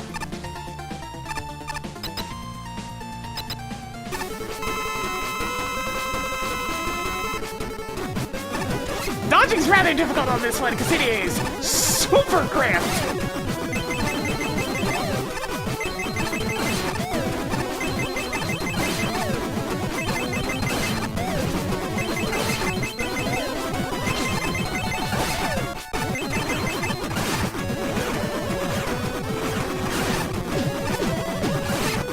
Okay, it does not have a contact hitbox at least, which does make things a little bit easier.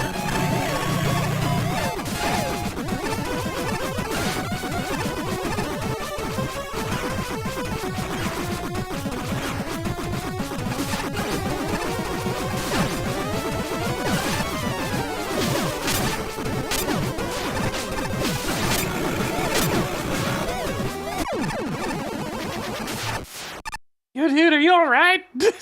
That seems like you exploded pretty violently, man!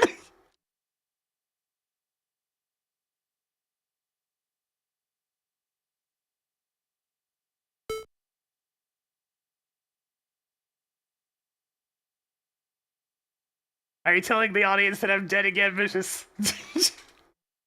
No. Yeah, I guess it is that pose. I can't. It's a little bit tricky to see amongst all the pixels. Well! Well. Oh dear. Busted! Damn it. I never actually watched Mythbusters, so half the joke is missed on me, but I'm aware of them.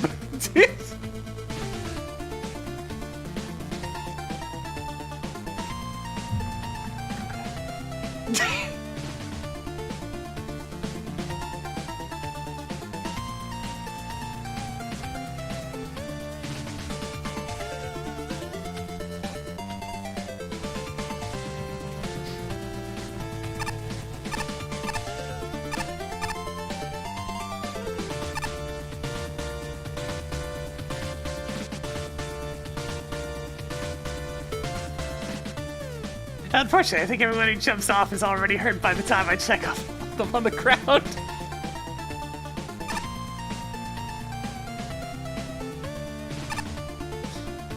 Okay, we're back! Let's not worry about the actual dimensions of that. Oh, hey, the boss is here! Couldn't they have chose something better for Frost? Well, look, it looks like it's coming along, you know, maybe I can help you out.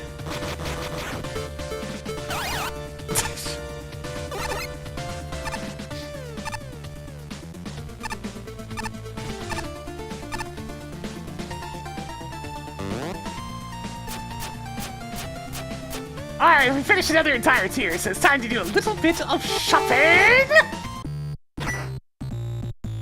I don't think I have enough tokens yet, but let me see how close I am. I'm saving up for that silly key. We'll see what it does later, but I mean, like, still want to get it. Oh god, yeah, I need another 53. We're gonna be a while on that one.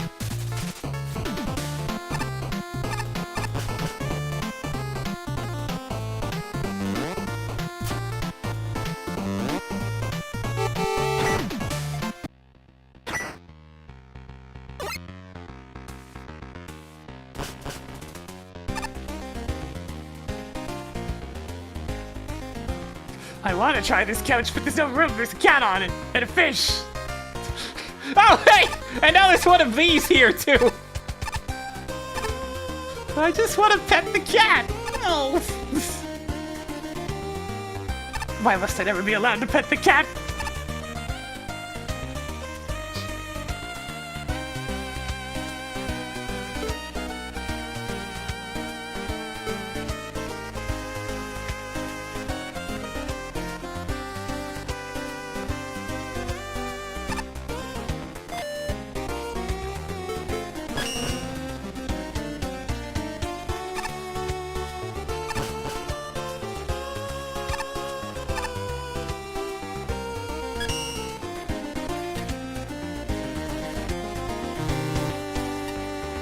Sorry, we got a little something new for today to use for the next tier for a little bit.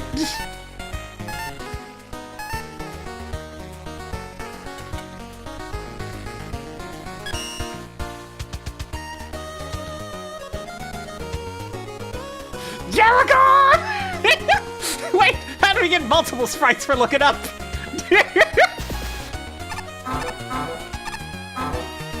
Oh god, wait a minute. I don't know if I want to deal with that.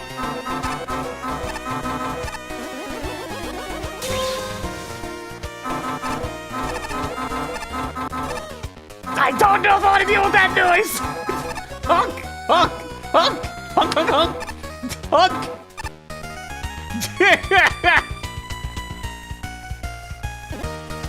But hey, well, at least look.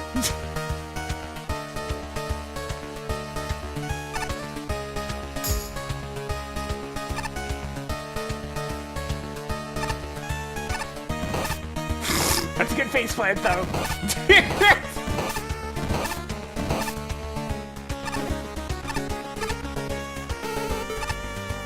Alright, what we got for rushes?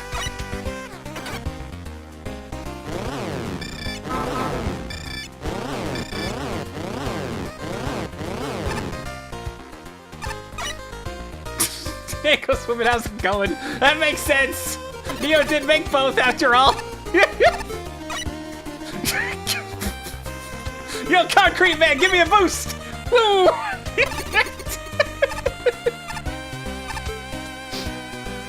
Yeah, it's favorite hero again. Yeah, it takes the helmet off. Casual mode. Going home for the day, you know?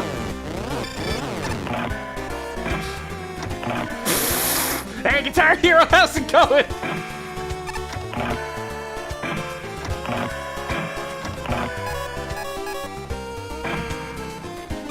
I know those menu noises. I've played a few of those games. Alright.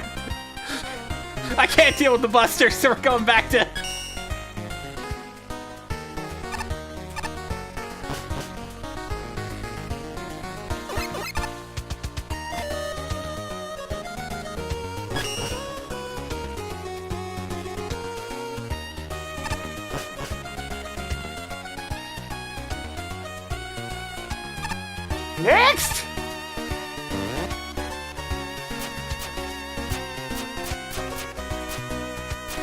We're going to the fine pine! Oh, baby.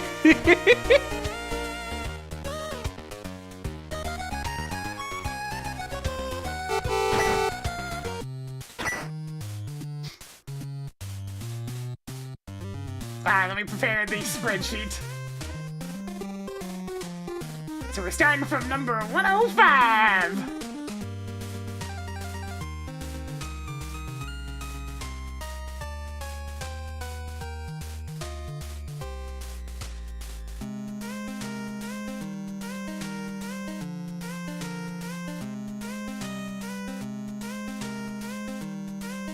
This will be the tier where we break into the top 100 stages at some point. Maybe not today, but at some point. Alright, and I remember I need to set these to centered, molds, and roboto. There we go. Archeville set!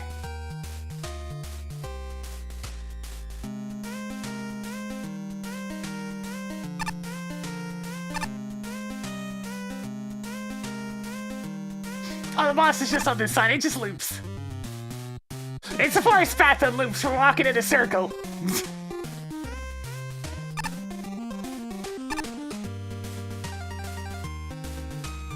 Let me give you a warm welcome to the Pine Forest, but not too warm. Trees are flammable.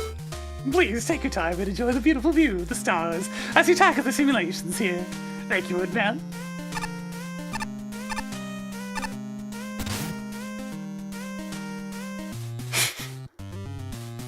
Everybody wants to make a Wily stage.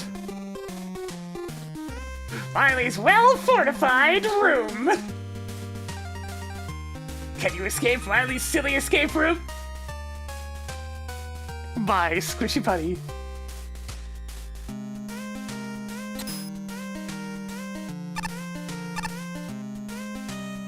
Yeah, we did the boss. One token and one element. Let's go. Oh dear, I'm always concerned when we immediately start off with text, but let's see.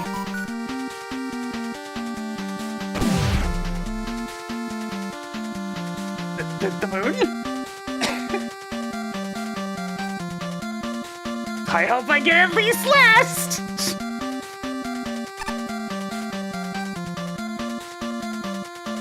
That's a Way to start off the moon for this stage.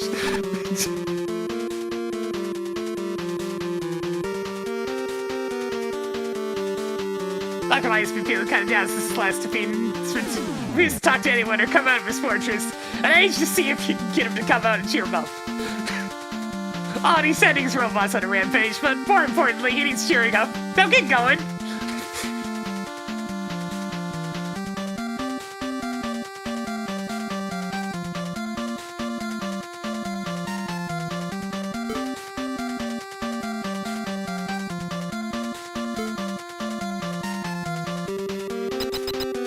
Alright, we're gonna have to go kick Dr. Wily out of his room. He's been over there gaming too hard.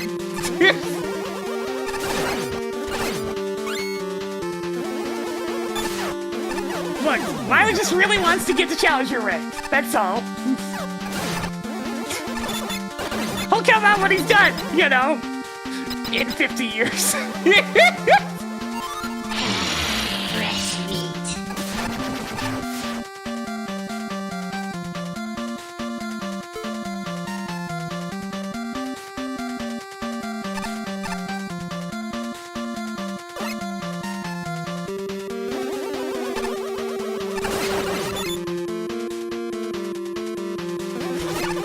Sure is empty down here.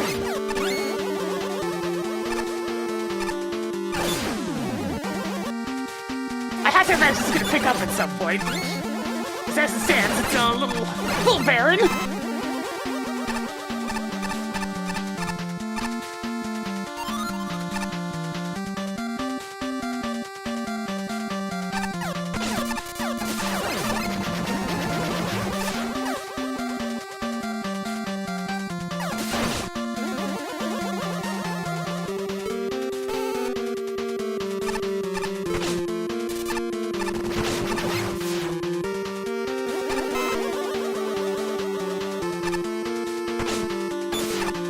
Okay, those guys right there do a surprising amount of damage.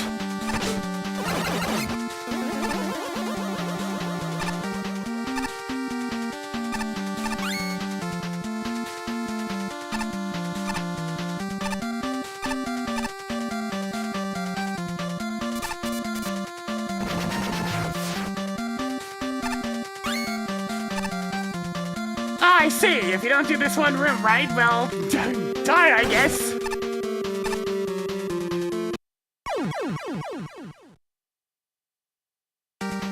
Didn't realize I was playing Super Mario Maker.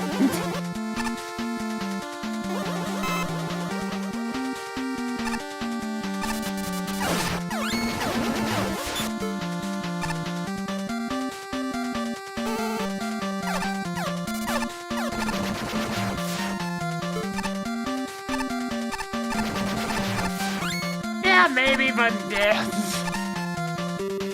It's a good excuse to refill my health anyways.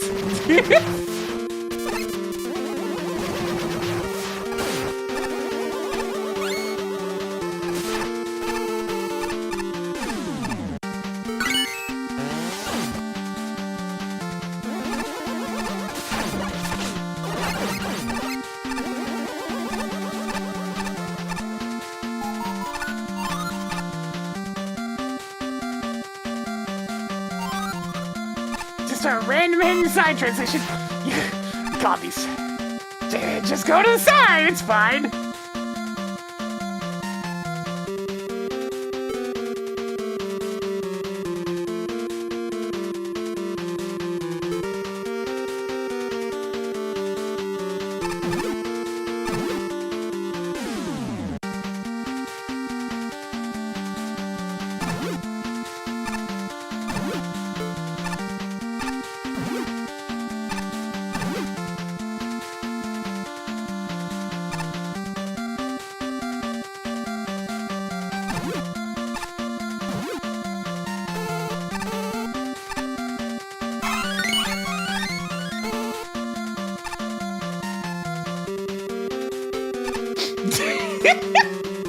Yep.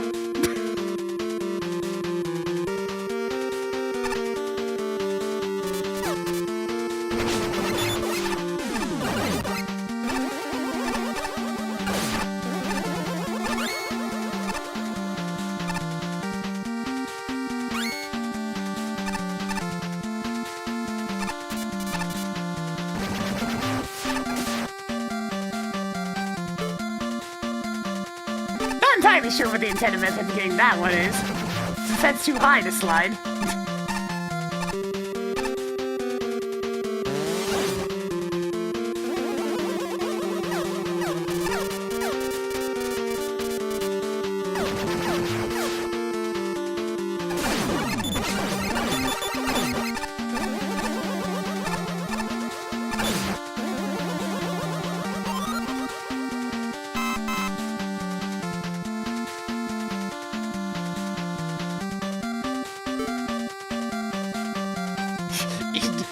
Invincible!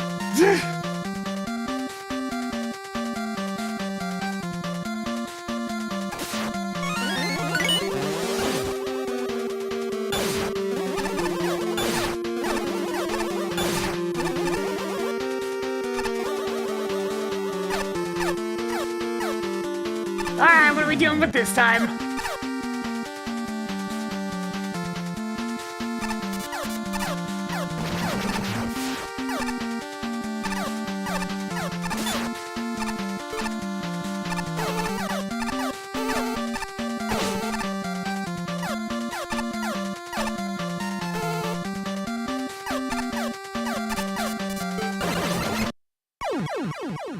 I got squished!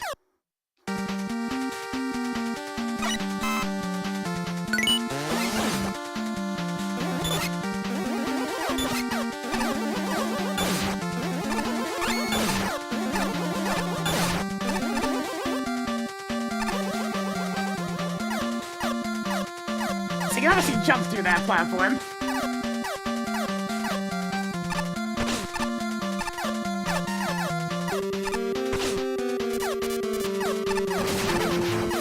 Just get him out of here so I can actually think. There we go.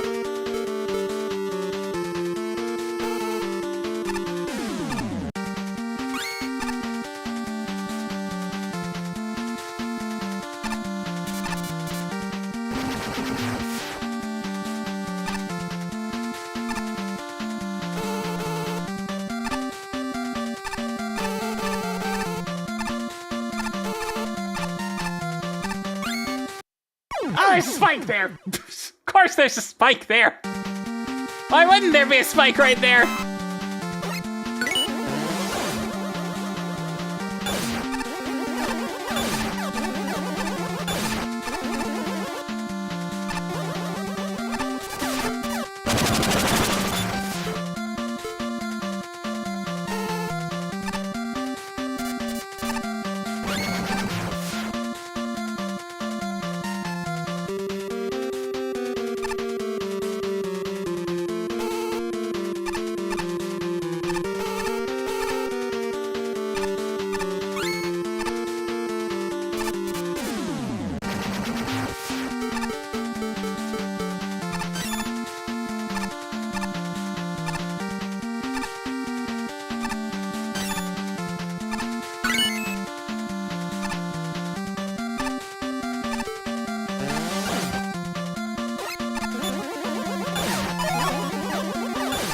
This is another level that doesn't feel anything like Mega Man. It feels like a Mega Man. I hit it on the nail on the head immediately.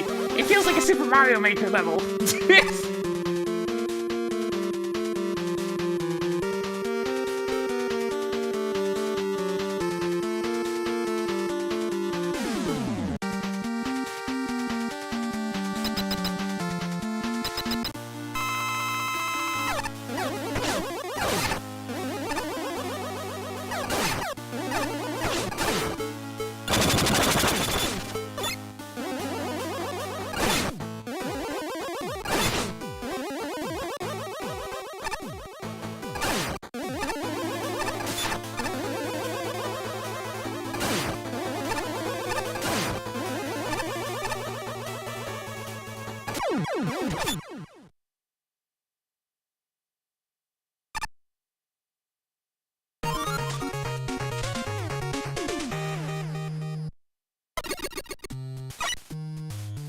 So that stage was pretty much just half a bunch of bullet hell and then about half a bunch of puzzles. Sometimes combined together. Oh, hey, I got a talking woman. Nice.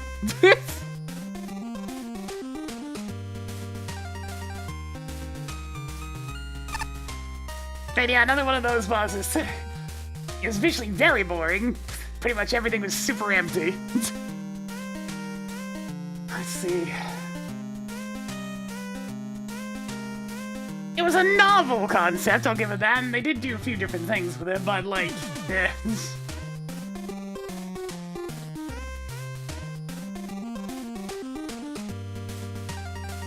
Definitely some oddness here and there with some screen transitions, especially going for that token. But it overall functioned pretty good. Very dull aesthetics, though. That's what happens when you make a Wily stage.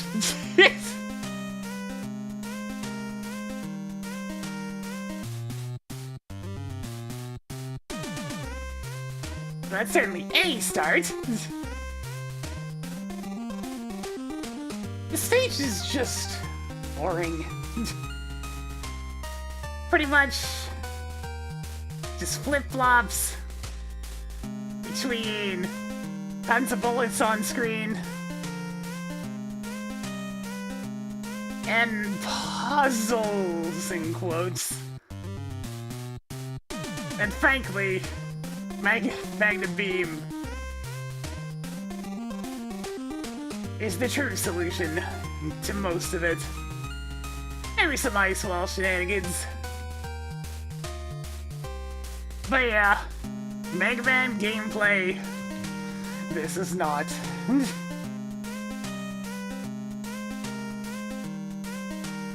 desire to make a Wily stage also results in the usual extremely bland aesthetic. Throw in a boss at the end that is one of the least interesting fortress bosses, with more bullets, because of course. And you get a recipe for a gumbo of mild proportions.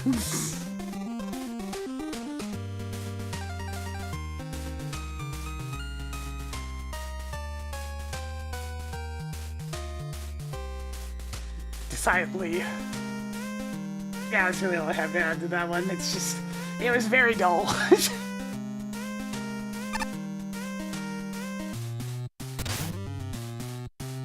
Alright, let's see what we got. I didn't pick a judge for that last tier 6 stage I did, okay. Nah, this is a cute premise. Wiley's all sad, so his old friend sends MAGMML3 to cheer him up and using excess artillery. I like the idea, poor text form hanged aside. And the welcome Mad Gang got a good small chuckle. Unfortunately, this doesn't extend to the visuals. One of the level's biggest issues that looks downright dull. It could really use some more visual flair. Fortunately, the level itself has some entertaining puzzles. I enjoy a good puzzle and having to figure out the correct order to take out count bombs to get key pieces in a unique concept. Particularly, props for the ability to reset the room no matter what. Look, I use it as an excuse to just reset my health. Not only does this make it really hard to get stuck, but you can use partial solutions and room resets to get through here. Ah, I see, so you can collect a piece and then do it again and use the next piece and... You know what, I'm fine with my solution of just using Magnum Beam instead of going out and into the room. Because, you know, normally in Mega Man stages, you don't scroll back into the previous screen. So pardon me for thinking in Mega Man terms, in a Mega Man contest. It's not always true, you can go backwards in some cases. Anyway, providing a little more replay value than the average puzzle. For that matter, it's wonderful to see count bombs that step away. A what? A what? There's a typo there! That step a what from the tried and tired time platforming. And I appreciate the reflect blocks allowing normally effortless enemies to do something. Wrap it up with a decent difficulty curve, and this is off to a solid start. Like I said, each judge wrote a whole novel's worth of text. There's going to be typos. But hey, there's another one. A what? Unfortunately, puzzles do not mix with bullet spam. I'm super thankful for Tornado Blow because most of the level after the forward beaks is a bit too complex to be puzzling out solutions while dodging hordes of projectiles. The checkpoint placement is solid, and there's enough pickups strewn about to balance things, so I don't need to abuse W-tanks. But the place really needs to shoot at us less again. Again, I enjoy a good puzzle, but this is still pretty rough around the edges. Considering there are other sections that are just dodging, I think leaving out the extra bullets in the puzzles would have been just fine. Instead of being all bullets all the time, having the contrast between turrets fortifications and puzzle fortifications might have made a better level. Yeah. Oh yeah, this reminds me, I should probably wrote it down. This felt more like a Super Mario Maker level instead. Because, oh man, do people love their one-screen puzzles in that one. Anyways. I know that one message box is probably meant to be a joke, but I'd honestly be surprised if this level was got last place. Granted, it does have its fair share of issues, but it's definitely not the worst of the worst. It's really not. We've seen the worst of the worst. It's like this one commits the crime of being kind of boring. Ooh, baby, what a crime. Throughout this stage, there were two major things that stuck out to me. The reflect block puzzles and the token room. Unfortunately, I can't say the same for the sections in between, since nearly every other obstacle here involves the same setup. Small reflect blocks placed in front of an enemy, or occasionally having to avoid projectiles while waiting for count bombs to detonate. And there's unfortunately not much variety to break these segments up. The only exception to this are the puzzle rooms, which I found to be rather decent. The downside is there's only 3 of them, and they don't exactly make up for the rest of the level. Then there's the token room, which I found to be pretty irritating. I get the general idea behind it, but the problem is that using Magnum Beam, or any weapon for that matter, in such a short window while going through a screen transition is very finicky. Fire too soon and your input won't register. Fire too late and you'll be too high up to land on the beam. The checkpoint being right next to it somewhat mitigates the frustration factor here, and it's certainly easier to get the token by using Rush Bike instead. But I don't think it fully excuses it either.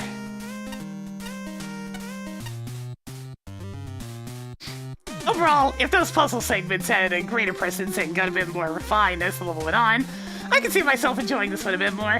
In its current state, though, not so much. The text formatting is all over the place. Certainly a review by Patchy. The graphics could use a bit of work. A lot of blank space in the background leaves the level overall looking barren. Not usually a fan of text box-driven narrative-based levels, and this is no exception. Rather I be playing games than reading books. Who even reads? Readings for nerds! More people are reading these days, Patchy, because it turns out the internet's kind of not a very exciting place to be, so they return to books. Not me, though. University killed my desire to read, and it hasn't come back since, and it's been like... It's been nearly 20 years. A lot of reflect blocks in this stage, perhaps too many. It does make some of the enemies less trivial with the blocks in place, I guess. On the other hand, it's extremely annoying to be constantly pummeled by shots as you try to solve some of the room puzzles. I would have enjoyed the idea of the falling block puzzles if it weren't for the enemy problem. The reflect block spam becomes so prominent that it really isn't fun for a Buster-only playthrough, as evidenced by the puzzle rooms and the boss. The stage would have probably been better off focusing on expanding the puzzle elements as opposed to a mixture of puzzle and combat. Speaking of the boss, I can kind of see the idea behind it. With the beaks on the wall serving as support. The fires while you try to dodge for the fast-moving eyeballs, but that projectile threat is immediately neutralized with the use of a single tornado blow. Between the fun premise, gimmicks, and that emphasize the well-fortified theme and effective minimalistic graphics, I'm especially fond of the background decorations, I think there's the start of a good level here. Whatever floats your boat, Flashman. Many elements could be improved, though, and I'd rather focus on them for the sake of your next level that celebrate the mild positives that remain. Sorry, I complain because I care. Now, if only other people would realize that.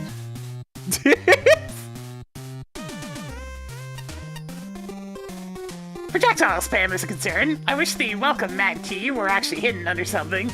The boss fight's interesting, but it's a shame we don't get to see Wily afterward. As a courtesy, the spike should explode along the wall with the boss. Yeah.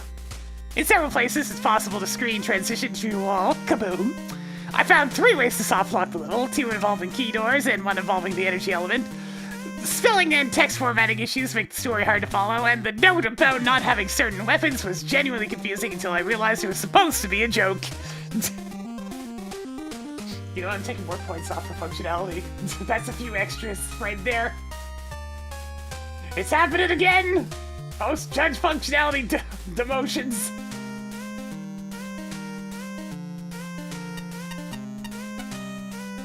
At point-blank range, you can shoot through invincible blocks, which is an inherent trait of that dev kit object, but one that the ubiquitous enemy behind an invincible block challenges never guard against. The puzzle challenges aren't entirely intuitive, and it's never taught that the player can slide across gaps into a shaft. Learning curve in general could be better. I see that the challenges kind of get harder as they go, but that's not the same as training and testing the player. All the most egregious pitfalls are avoided, at least. Length, difficulty, and checkpoint / power-up frequency are within acceptable parameters.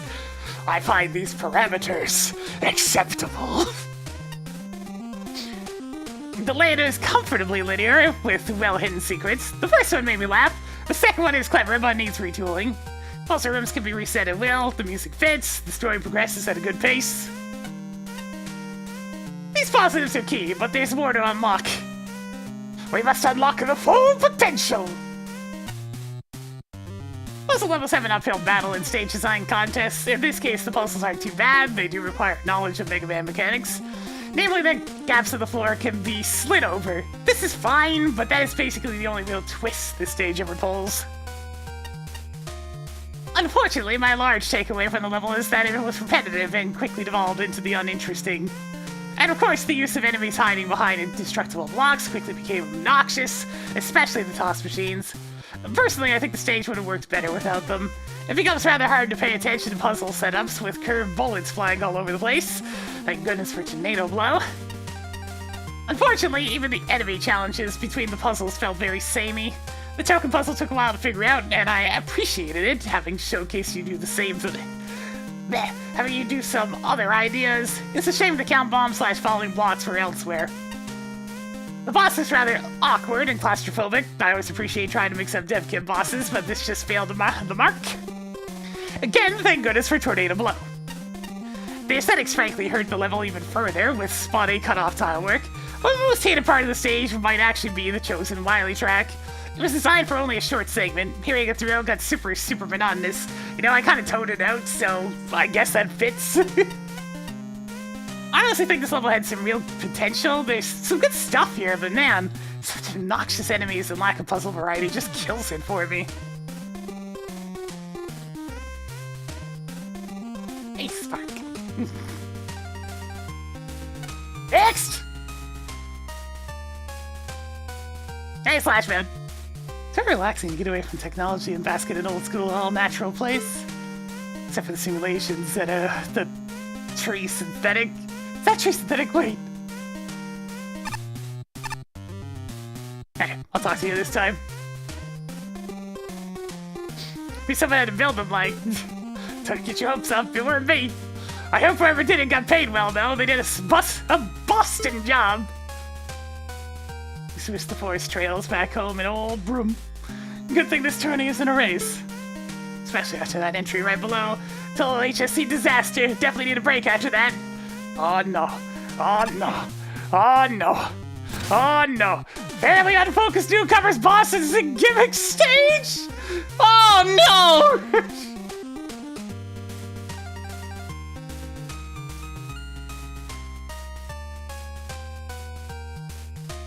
And another case of the level name so long I had to shrink the text to make it fit. I had to shrink it a lot, actually. Damn. By Grim Specs.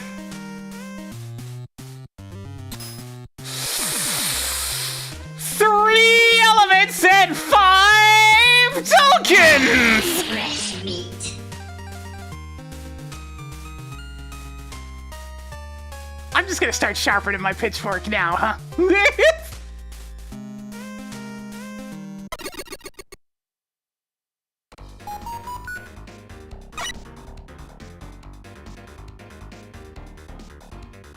This is novel. We actually have a song that's too quiet for a change.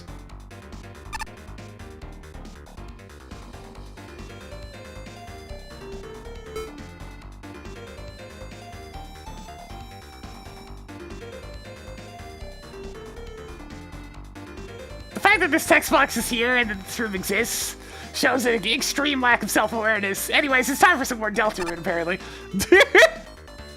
Right, giving some bosses. Where's the pitchfork? Pitchfork is that this is going to be way too long. Thanks for the $2 super chat. Hopefully it's not too much of a mess. I suspect it will be.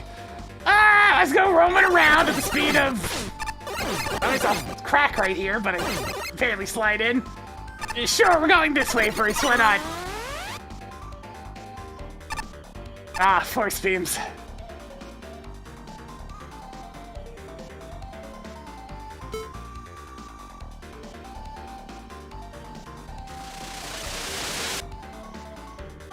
Did I just take a shortcut that leads to the branching path? Okie dokie then!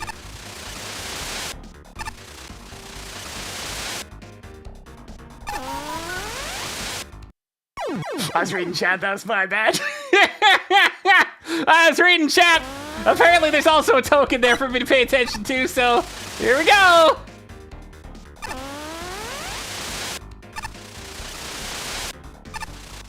Yeah, I'll probably have to take the normal path to get a single token. I can't see the compass part, it's over there.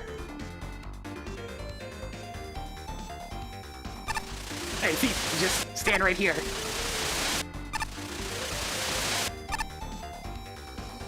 Greedy bolts! Damn it. I did acknowledge that I was greedy to grab those. Alright, let's not be greedy. This stage is gonna take long enough as is.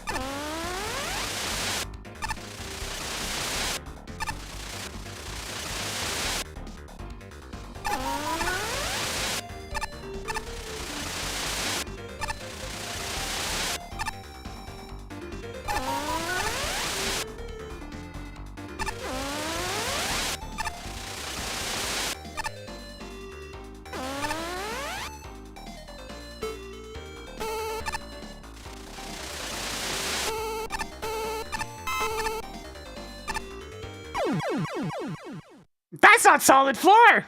It looks like solid floor, but that's not solid floor!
Oh boy, here we go.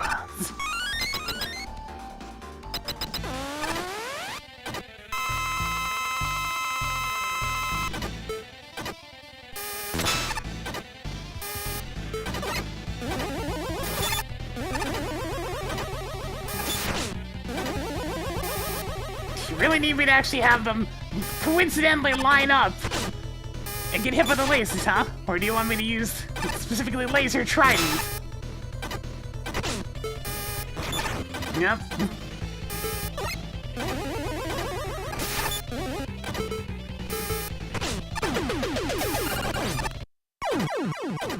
Well, this looks like it's gonna be fun. Yup! It needs to get hit! So we need the frickin' stars to align! The stars to align to land with the laser and the ball at the exact same time! Oh yeah, that's a great idea! Exactly what I want to do! Wait for 10 bajillion years for everything to line up! And it has to be specifically when they're open, as opposed to when the two actually overlap in any regard, because of course... I'm just gonna sit over here and wait, and then go to the other side and wait!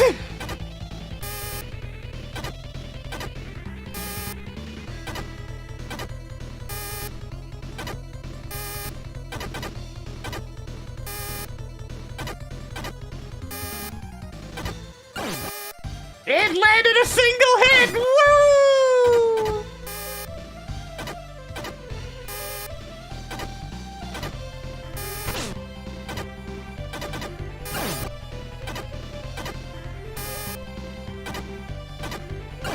Is it getting faster?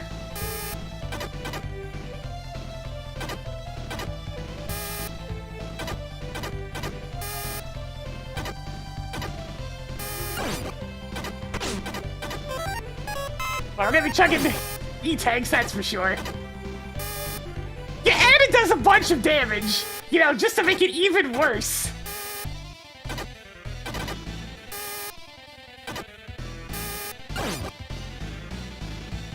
Oh, good, it has a second entire phase. At least it's vulnerable during this a lot more often.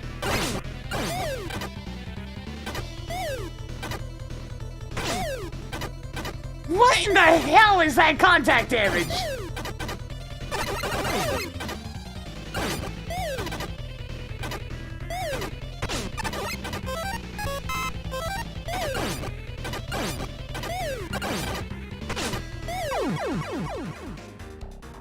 Horrendous. Absolutely horrendous.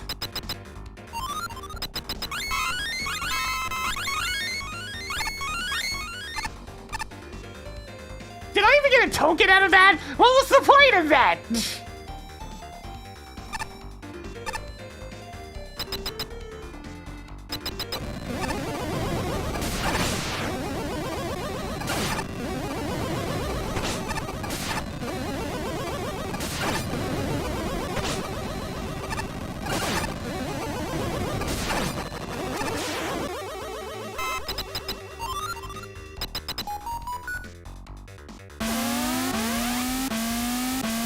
Oh, fuck this!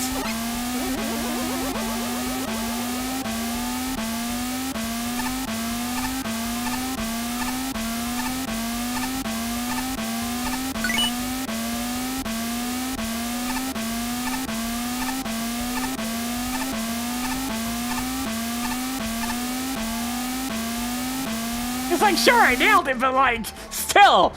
This is... God!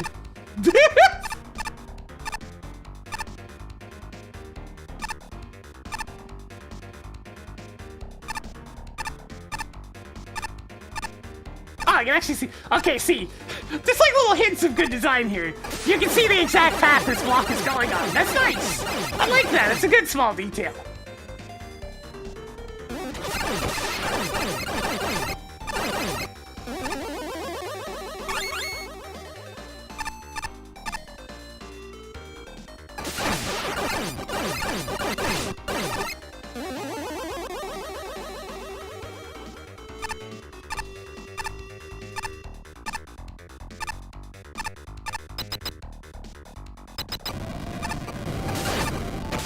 The same boss, except now the fireballs go up instead of down! And the missiles drop fire because there wasn't enough shit on the ground!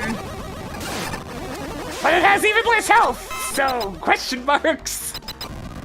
And now it's the third one that does both At the same time, because of course!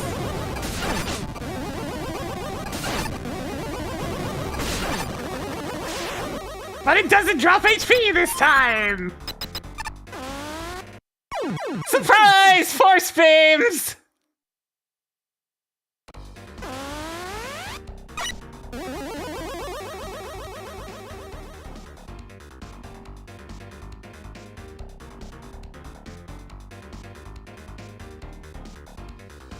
Now we're into the real Mario Maker shit right here.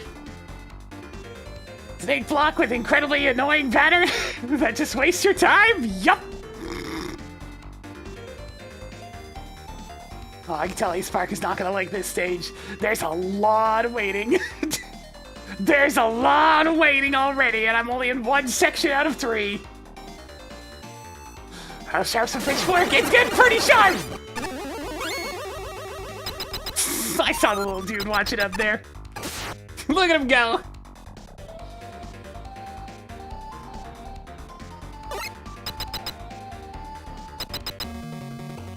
Dynamo Man! With a horribly contrasting background, but okay. Again. You know, it's losing its luster after a bit. I actually would have wanted to fight Dynamo Man.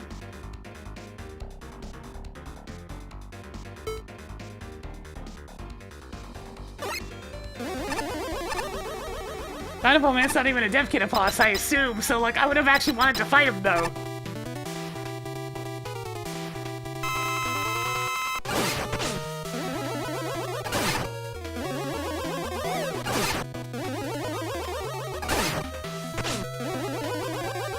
Ah, I see this guy comes from the King School. Oh, hey, I gotta dodge.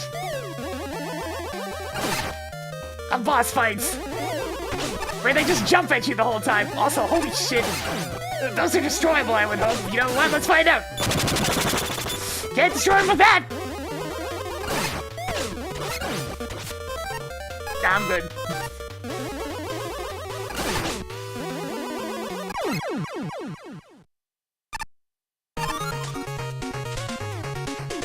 Next!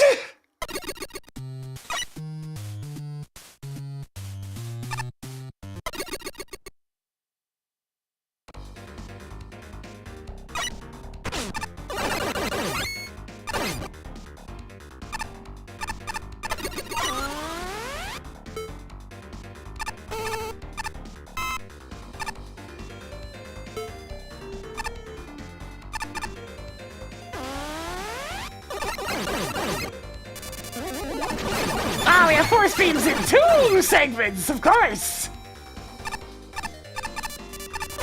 Because 1 wasn't enough! We gotta have more force beams!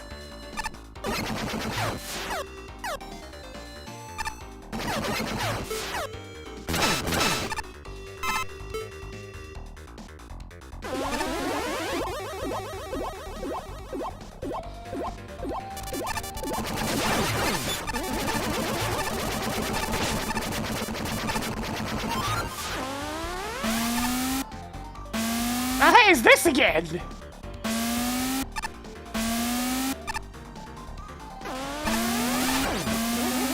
Same thing, you can see the actual conveyance of the patterns.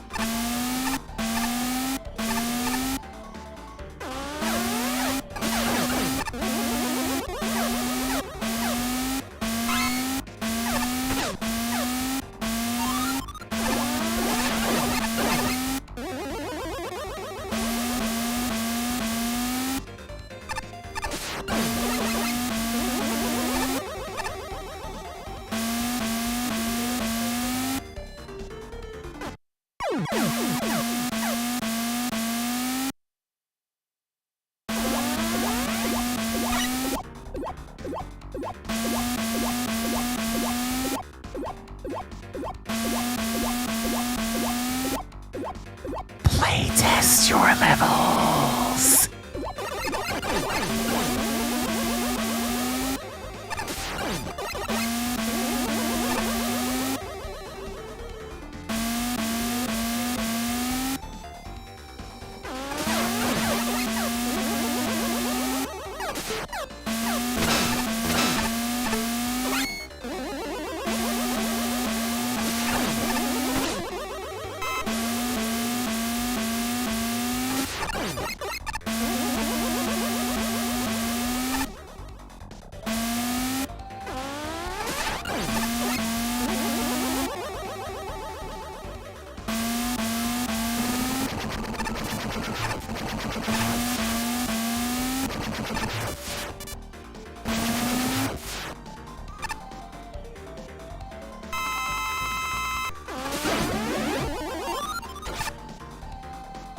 I'm just on the same path as before. So let me get this straight. You have a specific path that splits into 3, each leading to their own different energy element. And then you have paths that let you switch paths from the one you are already currently on in an already overly massive stage, causing you to have a situation like this, where you've taken 2 different paths and ended up at the exact same spot!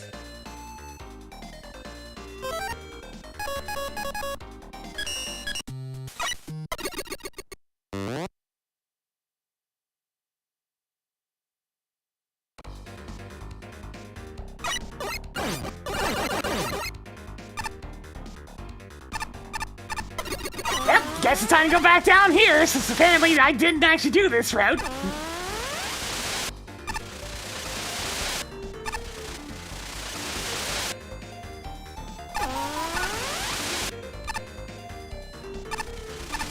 I don't care if I'm getting blasted for this, I'm taking the E-Tank.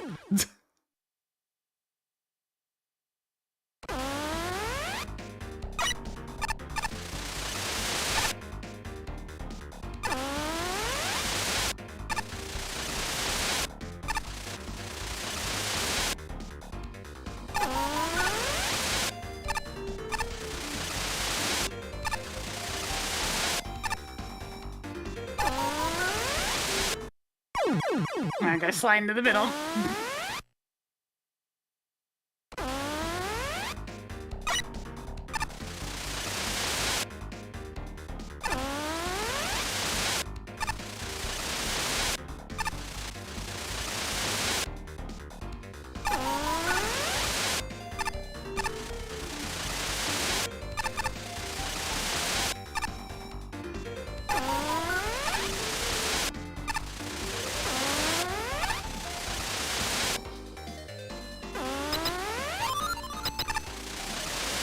The only bad part's been the option of, have you been watching the same level?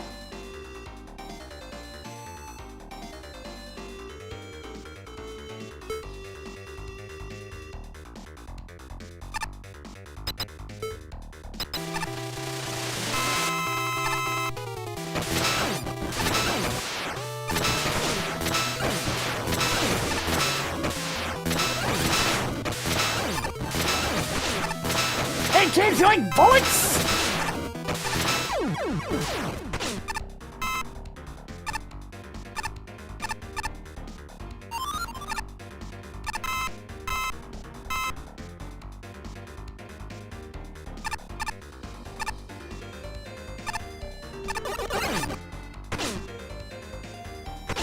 Ah yes, Vomit Dog, my favorite.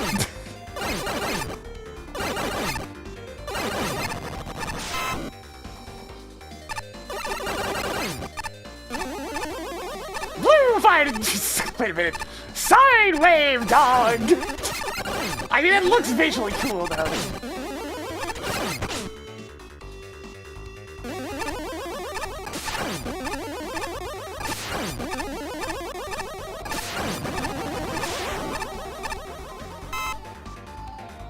And now, regular hot dog!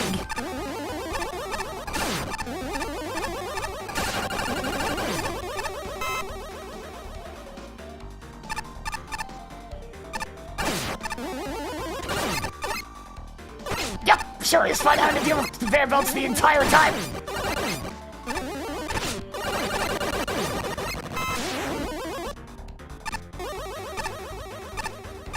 Dog then makes you stand around and wait to even hit it.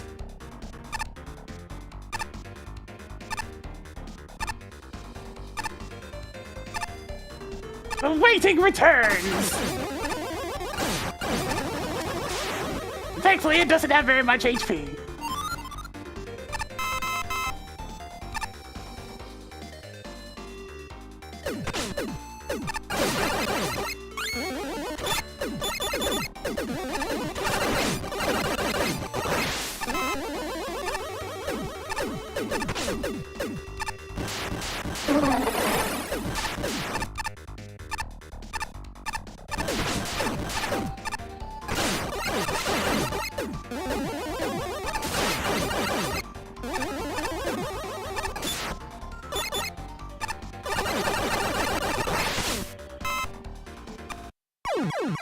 Fantastic.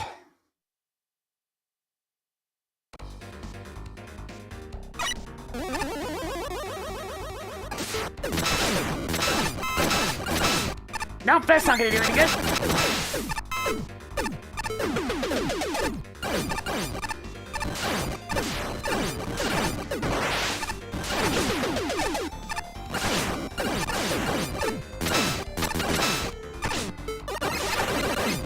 Hey kids, you like spam?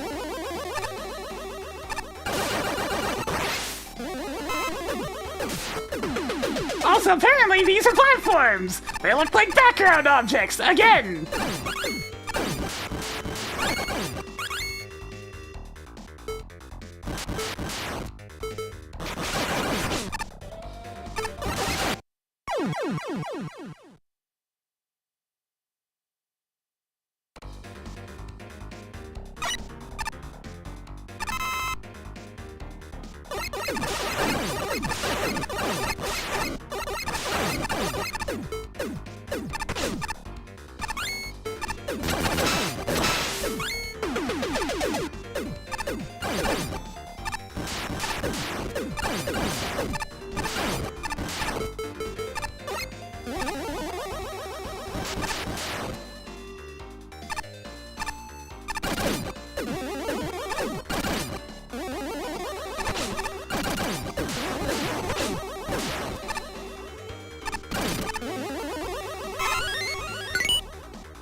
Look how often they freaking shoot! Jesus! Oh, the music's always there, it's just very quiet.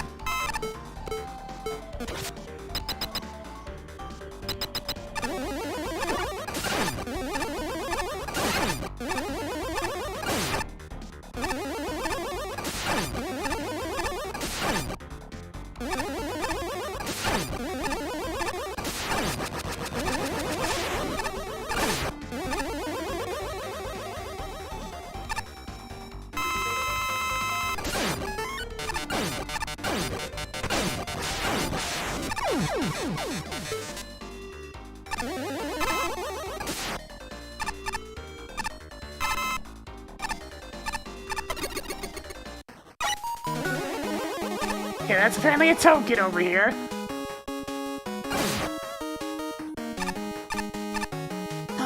god! Why do the three paths even further split? Where the utter hell are we going?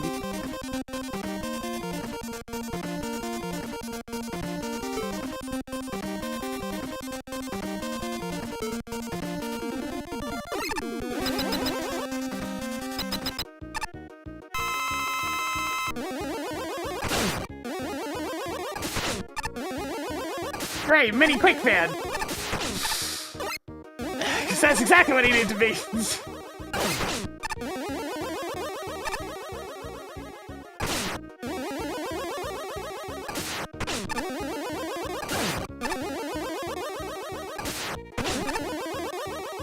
At least the damage output's quite low.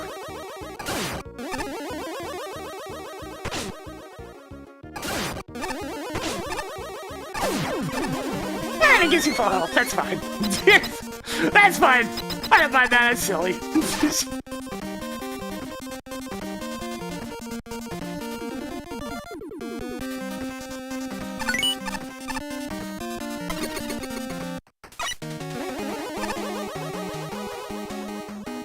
So how freaking long is this one route?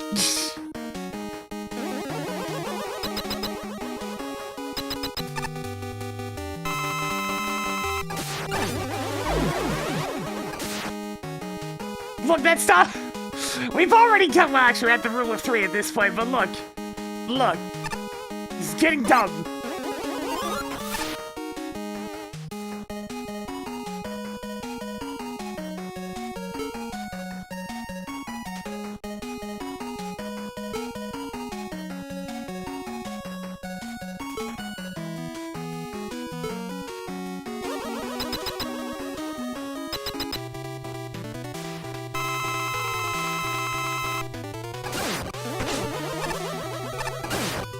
Flashman, except he shoots shrimp now.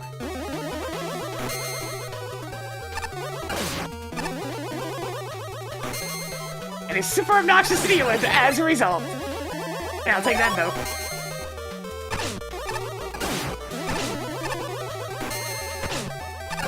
Yep, if you don't deal with the shrimp between freezes, you'll get hit.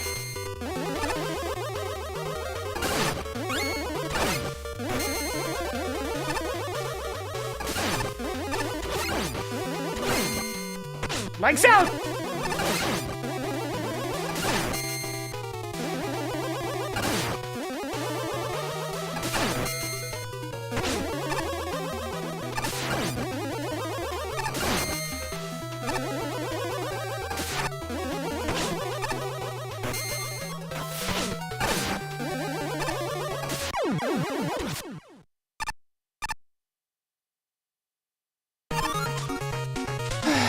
Next!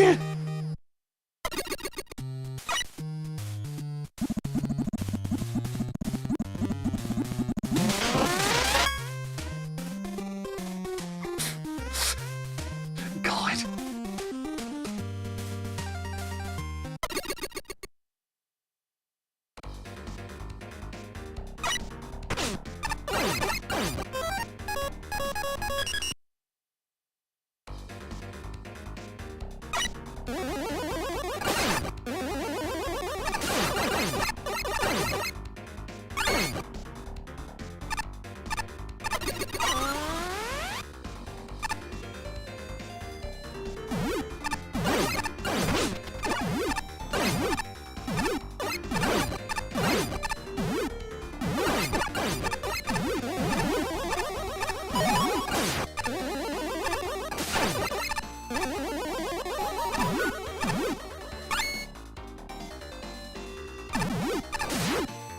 Okay, there is at least something up there to give you an idea that you can go through that screen transition.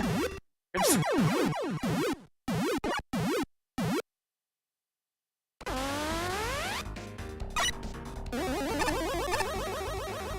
I think next time they said they're limiting it to one element, so that'll help a little bit. Because yeah, the simple fact of the matter is that multi-element levels are almost always worse for having the second element, or in this case, 3.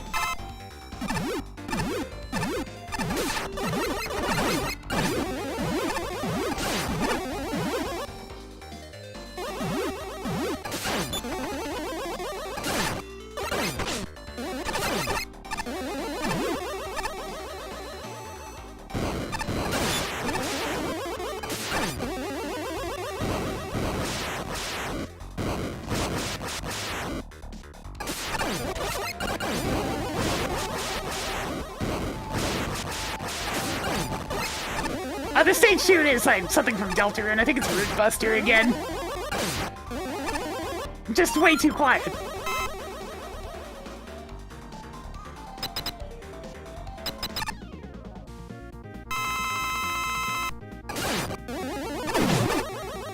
Weird Crash Bomb Man guy!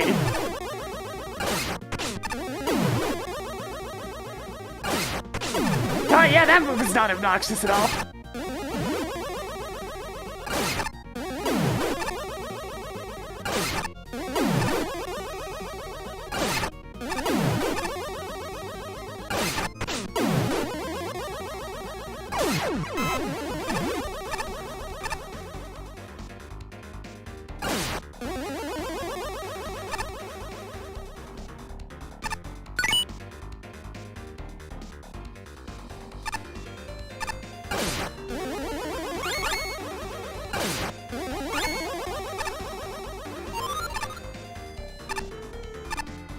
I just gotta find one more token amidst all this garbage.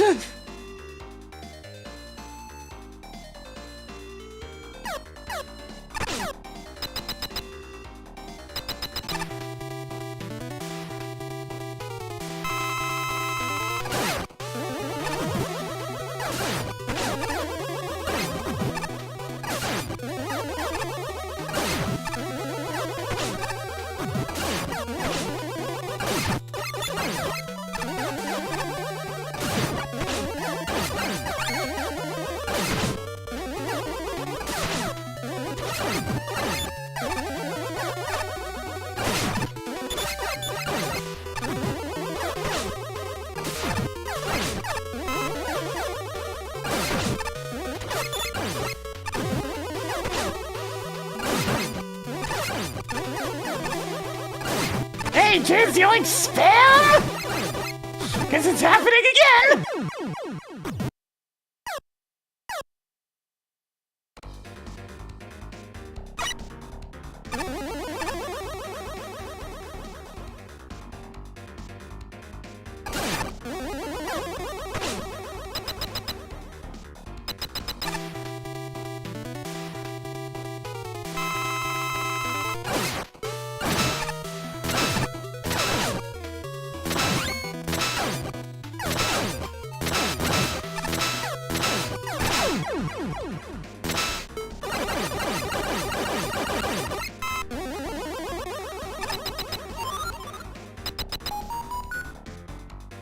Just bolts up there. Not interested. I am, however, interested in the E-Type.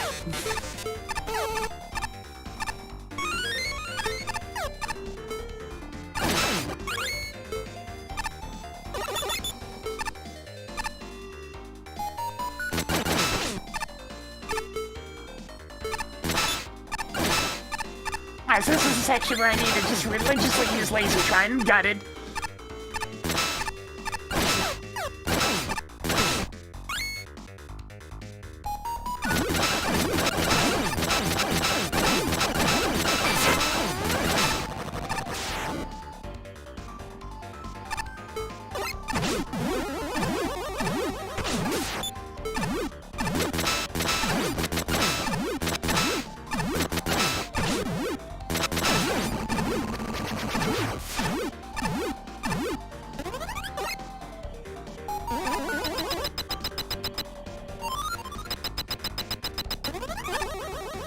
What?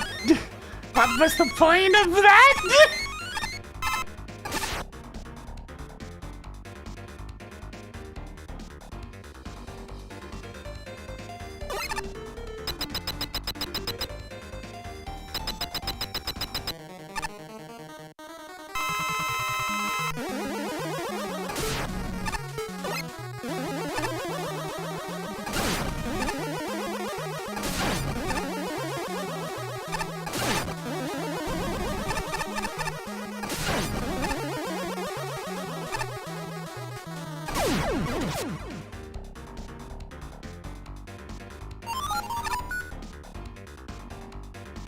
I think that was a token? I'm going this way.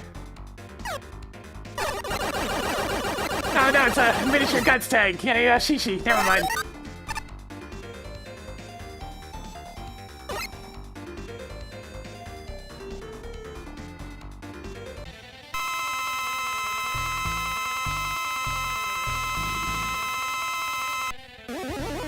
Alright, obviously this is gonna take like a bajillion damage, because... Oh, it legitimately has that much health, huh? It legitimately has 5 health bars, huh? Okie dokie then!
Yeah, okay, it's just up there. Look how obnoxiously huge this is.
Save screen transition, this of course.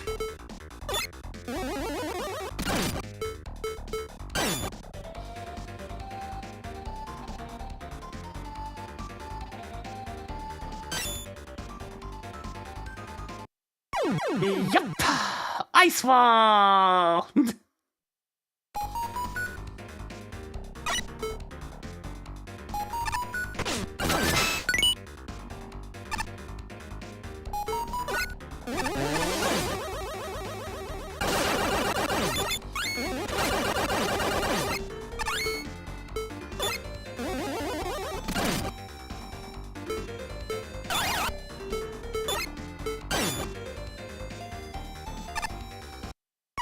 Ice wall!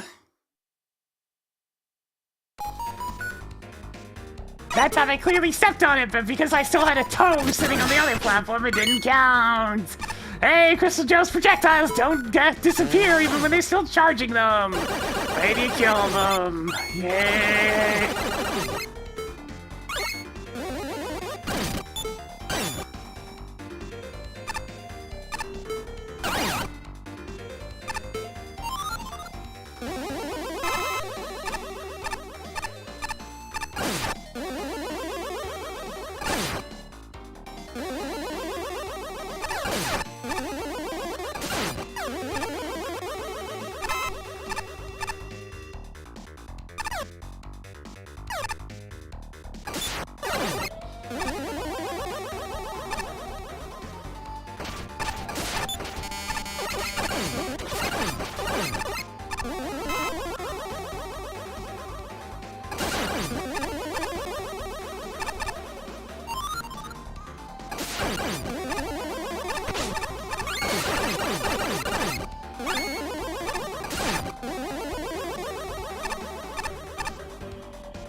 Yeah, reading comprehension between singular and plural continues to be the biggest thing plaguing a lot of these entries.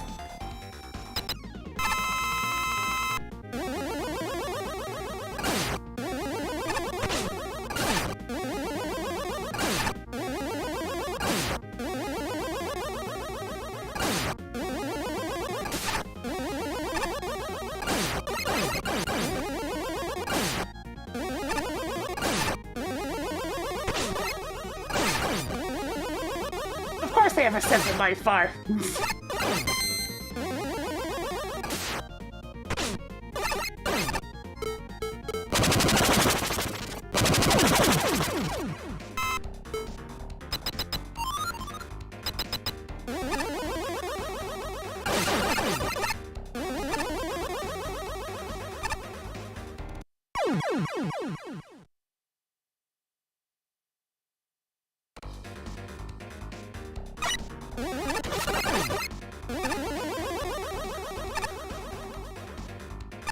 No, I picked up like something I thought was just a general iframes on slide, but no, it's like this weird dodge mechanic that requires perfect timing. And there's not really much indicator as to what that timing is, so...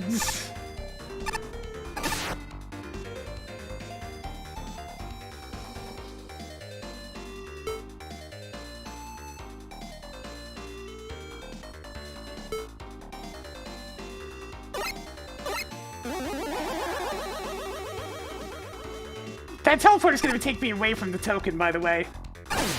If that teleporter actually works, it takes you away from the token. Because the token's this way.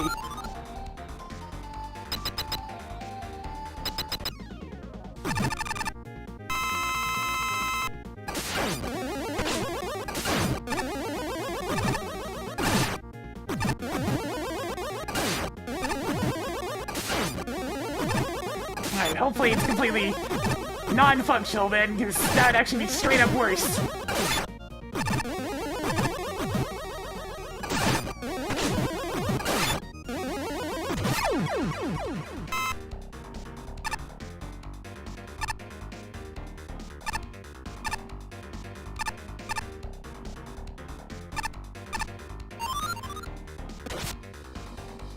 Controller, you can stop vibrating now. It's not a strong vibration, but it's still going. Controller. Controller. Controller, please stop vibrating! That mini boss causes issues with controller rumble. I can't... It's not audible enough, but I can, like...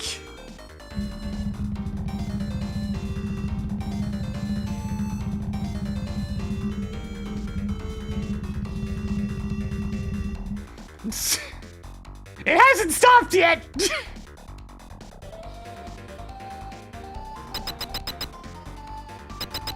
I believe that is what we like to refer to as a bug. There it goes, it stopped.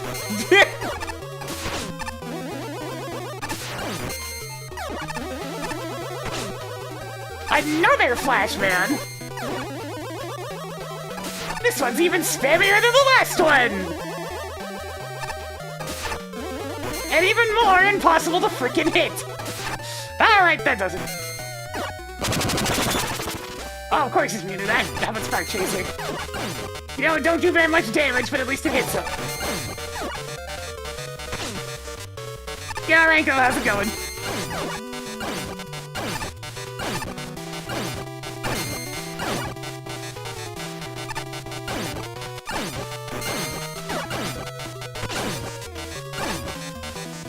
I mean, if ever there's an opportunity to...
Where do I even begin? Oh yeah! Not a Mega Man level. Certainly not in the singular sense. And anything for the 10,000 bits for freedom. Freedom! Oh, that one was awful. Genuinely awful. It had a couple of decent gimmick ideas here and there, but it had to use them so many goddamn times back to back because the level is so overly huge that the gimmicks never really get expanded on because they just had to copy and paste the same one for 17 rooms before fighting about 7 bosses to finally get to the boss that actually gives you an energy element. So it's just the same thing over and over again for an entire section, and then you finally actually get to something that gives you some form of progress. And of course, the tokens are spread out in such a way where you have to access absolutely everything except for that one mini-boss that was so actually horrendous, the one that involves waiting. Oy.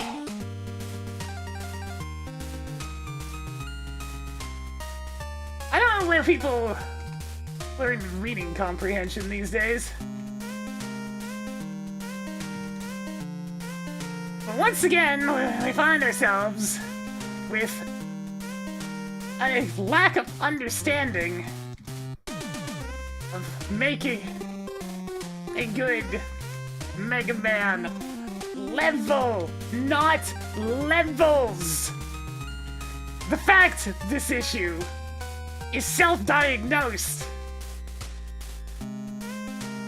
in the level name just makes it all the more pathetic.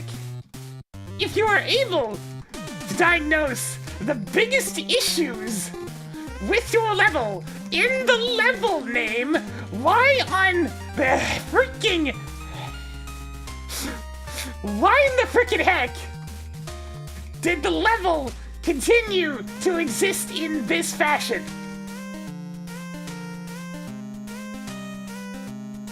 There is nothing redeemable here.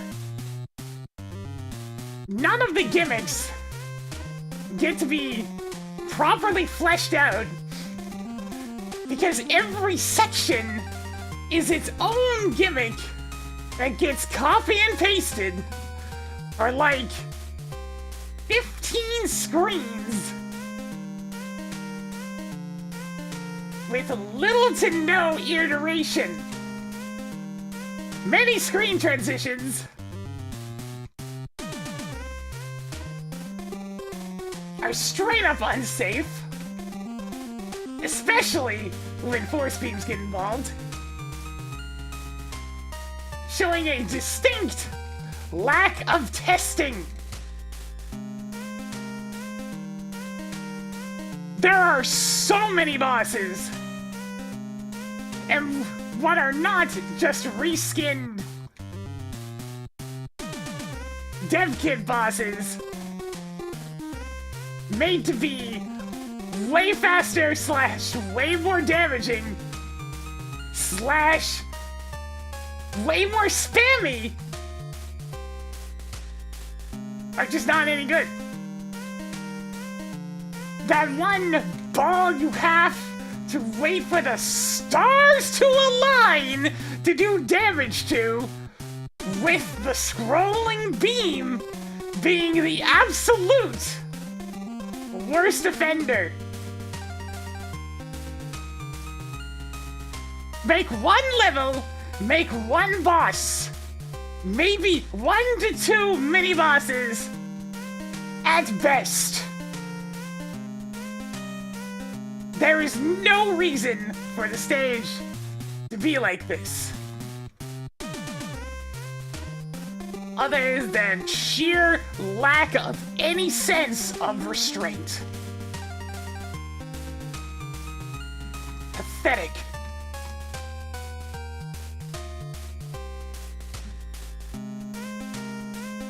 Right, let's take a look at the skip comments.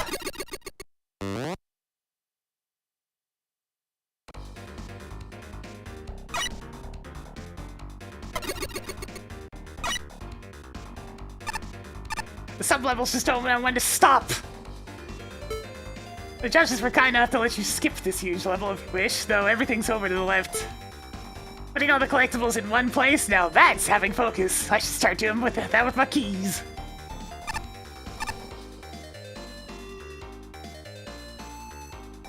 My job's to find and report glitches, but it's taking forever to test everything.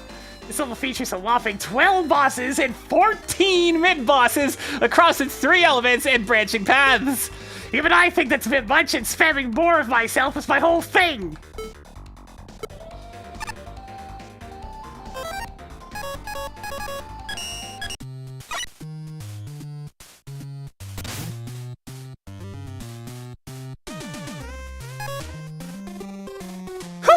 This is a lengthy piece. I'm really impressed in a way. The 3 element levels are a huge risk, but this, well, it's managed better than normal at least. Are you sure about that?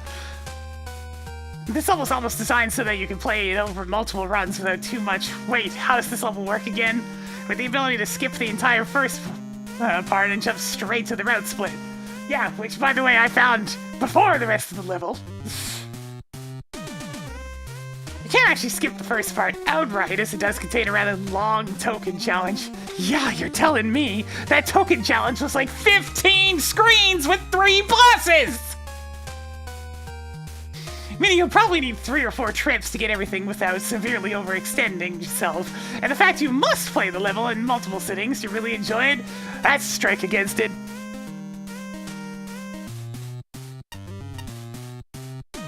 Still, take it in chunks, like it seems to be designed for. This avoids 2 significant errors common to the usual massive 3-element behemoths.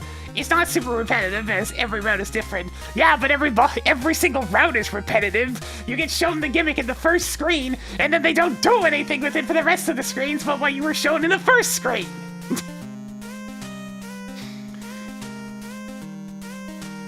And the individual portions aren't terribly long by themselves. As a result, I found myself actually enjoying semi-significant amounts of the monstrosity. Mostly owed to interesting gimmick setups, really. Yeah, you know, the one setup it does over and over again, and then slides in like 7 bosses. The initial cave crawl's a bit boring, and that doesn't really improve when you take the upper spaceship route.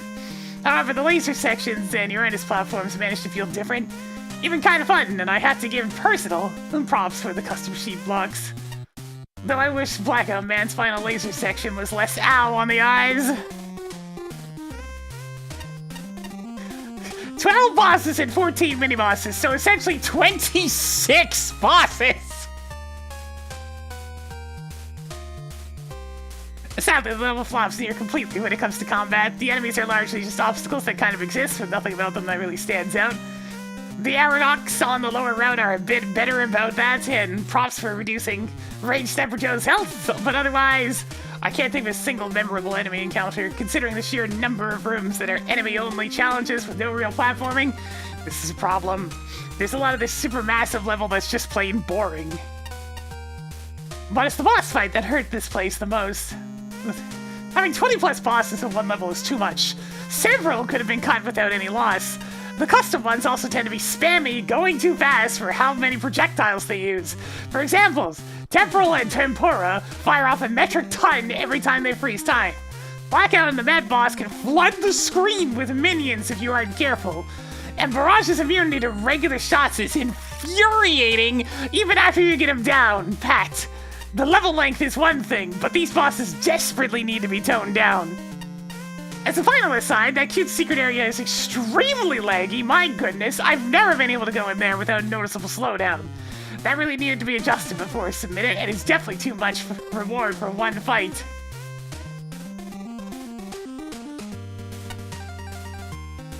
While I commend you for tackling a stage type that typically isn't very well received, or well executed for that matter, flat out admitting that the level is unfocused right there in the title probably wasn't the best move.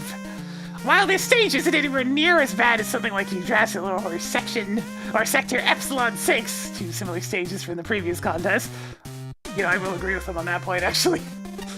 It's still a slog to play through to full completion. One of the biggest and most obvious issues here is, well, the lack of focus. Considering how many different gimmicks and enemy types that get thrown around, most of the sections end up being pretty forgettable in the grand scheme of things. It's unfortunate considering some of them are actually pretty decently designed. I found myself having fun with the Yoka Block Force Beam segment in specific, to the point where I really wish this was a more condensed stage that focused on gimmick interactions like those. Instead, the brief, enjoyable parts end up being sandwiched in between sections that feel more like filler along with way too many boss fights. A majority of the custom bosses in particular just aren't that enjoyable to go up against, as they tend to rely heavily on projectile spam and odd movement patterns. All of this isn't to say that the level is completely devoid of good aspects, though. For one, most of the stage is straightforward and easy to follow, which already puts it steps above similarly designed levels, as they typically have confusing maze-like layouts. Even when multiple paths show up, they all lead to very linear areas, except that one path that leads to that one bonus boss. Very linear areas that only break off for the occasional secret. I also praise this level up and down for including a shortcut near the beginning that leads to the three main paths. Yeah, that's fair. It cuts out a lot of the legwork on repeated playthroughs, and it's something that I wish more of these maze-type levels would include. Unfortunately, all of that doesn't distract from the previous issues mentioned. It's certainly a good effort, but in the end, the age-old lesson of quality over quantity still applies here. A mixed bag of fun? Question mark? I don't know. Yeah, that title also is not lying for sure. Also pretty much describes the entire level pretty nicely. Also, dental reading music, but why is the music so off-key in some parts? I don't know, I can barely hear it, it's too quiet. The stage itself is pretty huge, if the three exits weren't a clear indication. But credit where it's due, this entry does it do better than most other big boys of the contest. Most of the sections are contained within themselves, and distinct enough to differentiate and easy to come back to with the handy shortcut at the beginning. Each section is mostly linearly built too, and the secrets are also hinted at well enough that they're not a problem to find. This is true, there weren't any just like random screens you could transition through. They always had something to at least show it. Like that rising platform having a little suspicious line above it. Despite being unfocused, I think the stage itself is not too badly designed. Each of the gimmicks was utilized quite well for the most part, and many of the challenges feel fair and remain on this tame side. Since the stage keeps changing its gimmicks at the right moments, it doesn't feel like a slog to go through. One thing that's a little iffy is how the laser has the appearance of the damage over time variant, but it insta-kills you here instead. Kinda throws you off the first time. Admittedly, I just assume all force beams are insta-kill. Not all sections are smooth sailing, as demonstrated by the hot dog gauntlet. Could have done without the strong conveyor belts pushing you away from letting you shoot at them. Make boss is funny for the first time, not after the same joke is reused multiple times in a single entry. Never mind the fact the joke has been used by other entrants as well in this very contest. Needless to say, this joke really ran its course. Yeah, that horse has been beaten. I would have definitely enjoyed this more if the bosses were made with more polish, because oh boy, there are definitely lots of bosses. Notice I said bosses and not custom bosses, as custom is too much of a generous word to describe them. Most of them are just based on existing engine bosses, but slightly tweaked to fire on more attacks.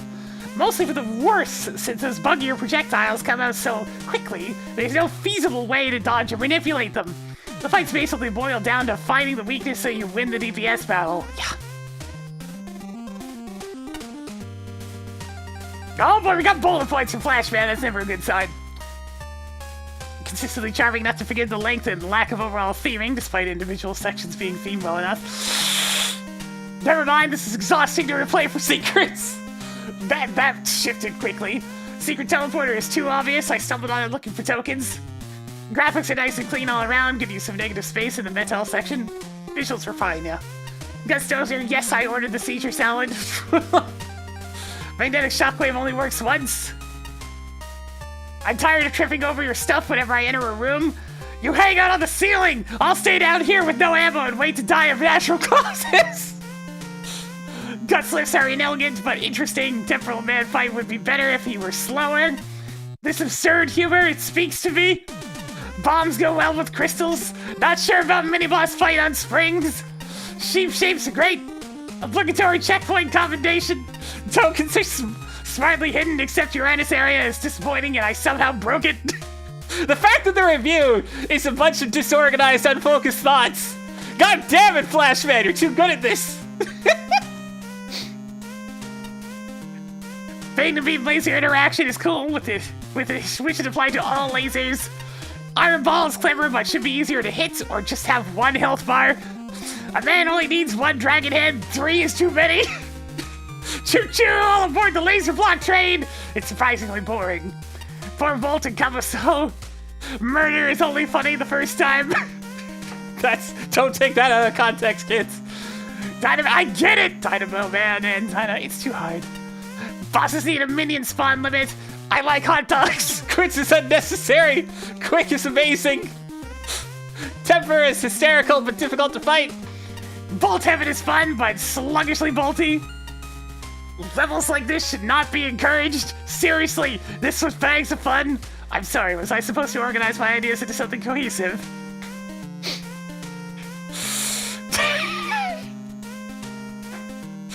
Yeah, Flashman just takes it a step further. A lot of the jumps can have supply some really good analytics, but the fact that he keeps on bringing it out with really good analytics that also play with the concept of the level, just because. It's too powerful, man, too powerful. Why do people make levels like this? I'm honestly curious. The shotgun approach, it speaks. I have no confidence in my level, so if I just keep making more and more level, maybe something maybe someone will like something about it. That's not how this works, and if this series keeps increasing in entries, levels like this will have diminishing returns. This is already earning a skip. This level's almost the length of an older Mega Man game. That's not what I signed up for in a single stage! Unlike the other submitted entire Mega Man game as an entry levels, there's a grammatical typo there. This doesn't quite earn my ire, like say that one other one. Hunter Tower did. That one played it safe and took away any and all tools that might have made it enjoyable. I'll give fun. You know, I never noticed the abbreviation of the name of this stage. Somehow that just makes it worse.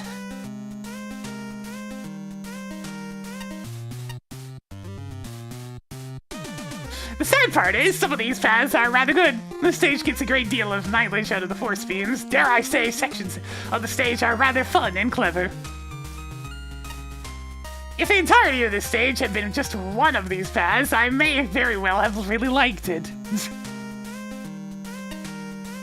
My suggestion to the player base, take the skip teleporter, play the force beam path, ignore the idiot Iron Ball reskin boss.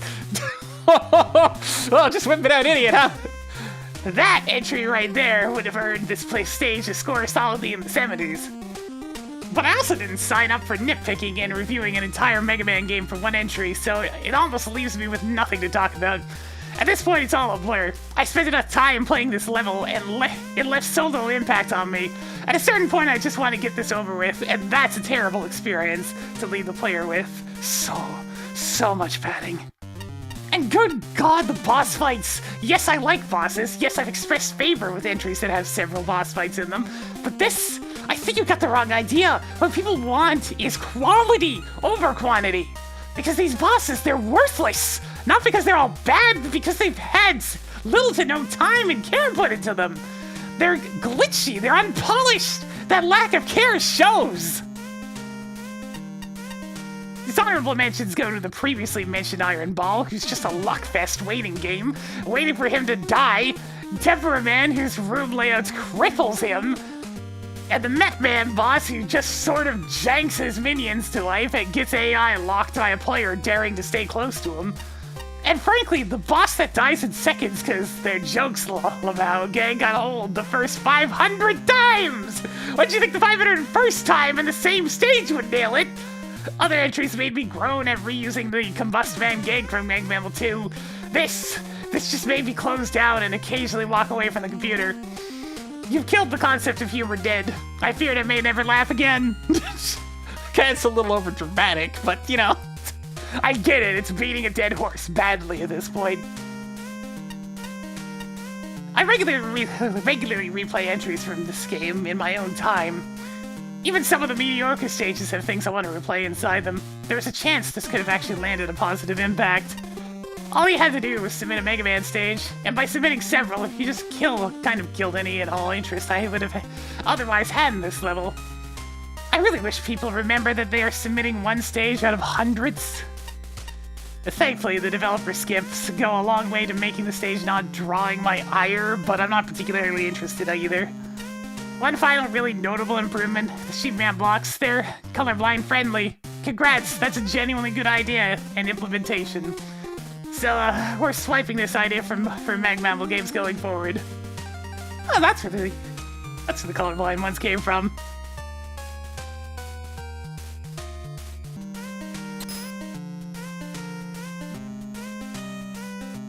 Hey, Spark.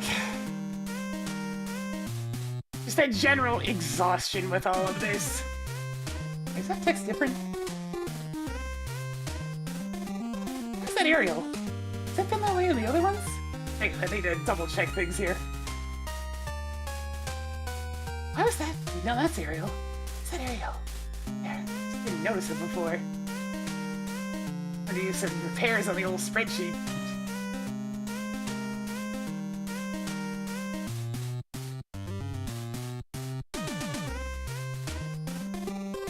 Damn you fonts for looking somewhat similar!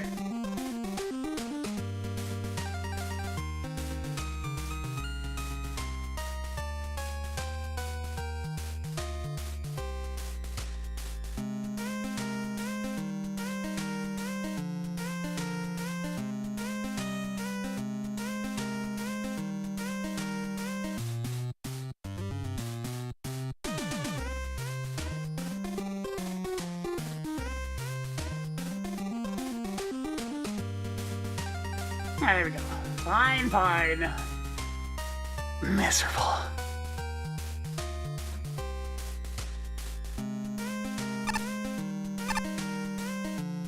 Yeah, I honestly don't feel like continuing after this. We've had such a slog of genuinely awful levels that missed the point so hard. Like, that's the thing that really hits. The thing that makes it so bad for me is that it's just so disappointing.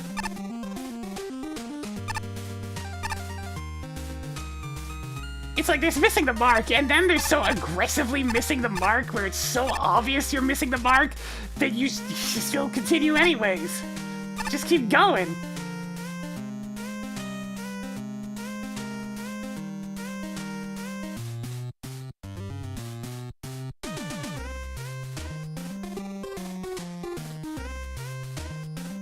This might have been the worst batch of all so far.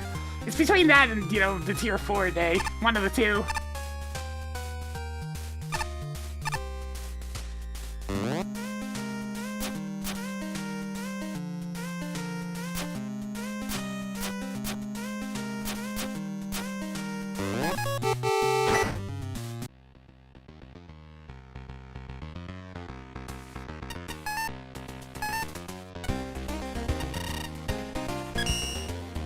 Aw, man, I kinda wanted to have them be, like, higher up in the layers.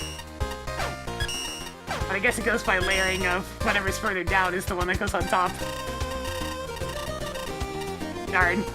Can't have a soggy woman sitting on top of the checkpoint box. Ah, they can come there where she can.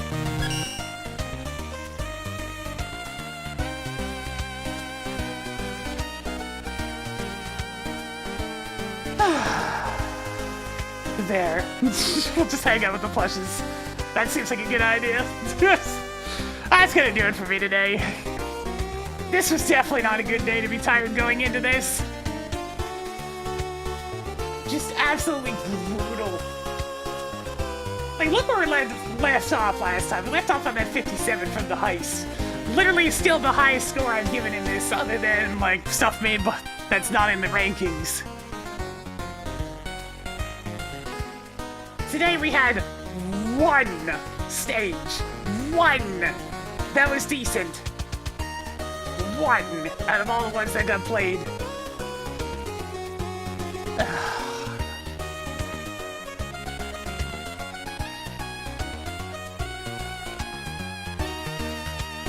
We're going back to Paper Mario tomorrow, that's just how it is. We gotta do some more stuff, finish up the glitch bit. Probably get started on Chapter 4, we'll see how it goes. Gotta finish up the old battle song. We got a really nice Yoshi color last time, it was great. I was happy. But for now, I'm definitely gonna go ahead and call it there. If you enjoyed the content, please give it a follow, it helps the channel grow. Gets those numbers going on up, we need to succeed here on Twitch.tv. On the YouTube side of things, give it a subscribe, you'll get the notifications as well. But for now, I'm gonna go take it easy. I do want to thank y'all for watching once again, I'll catch y'all next time, but for now, I'm gonna just go.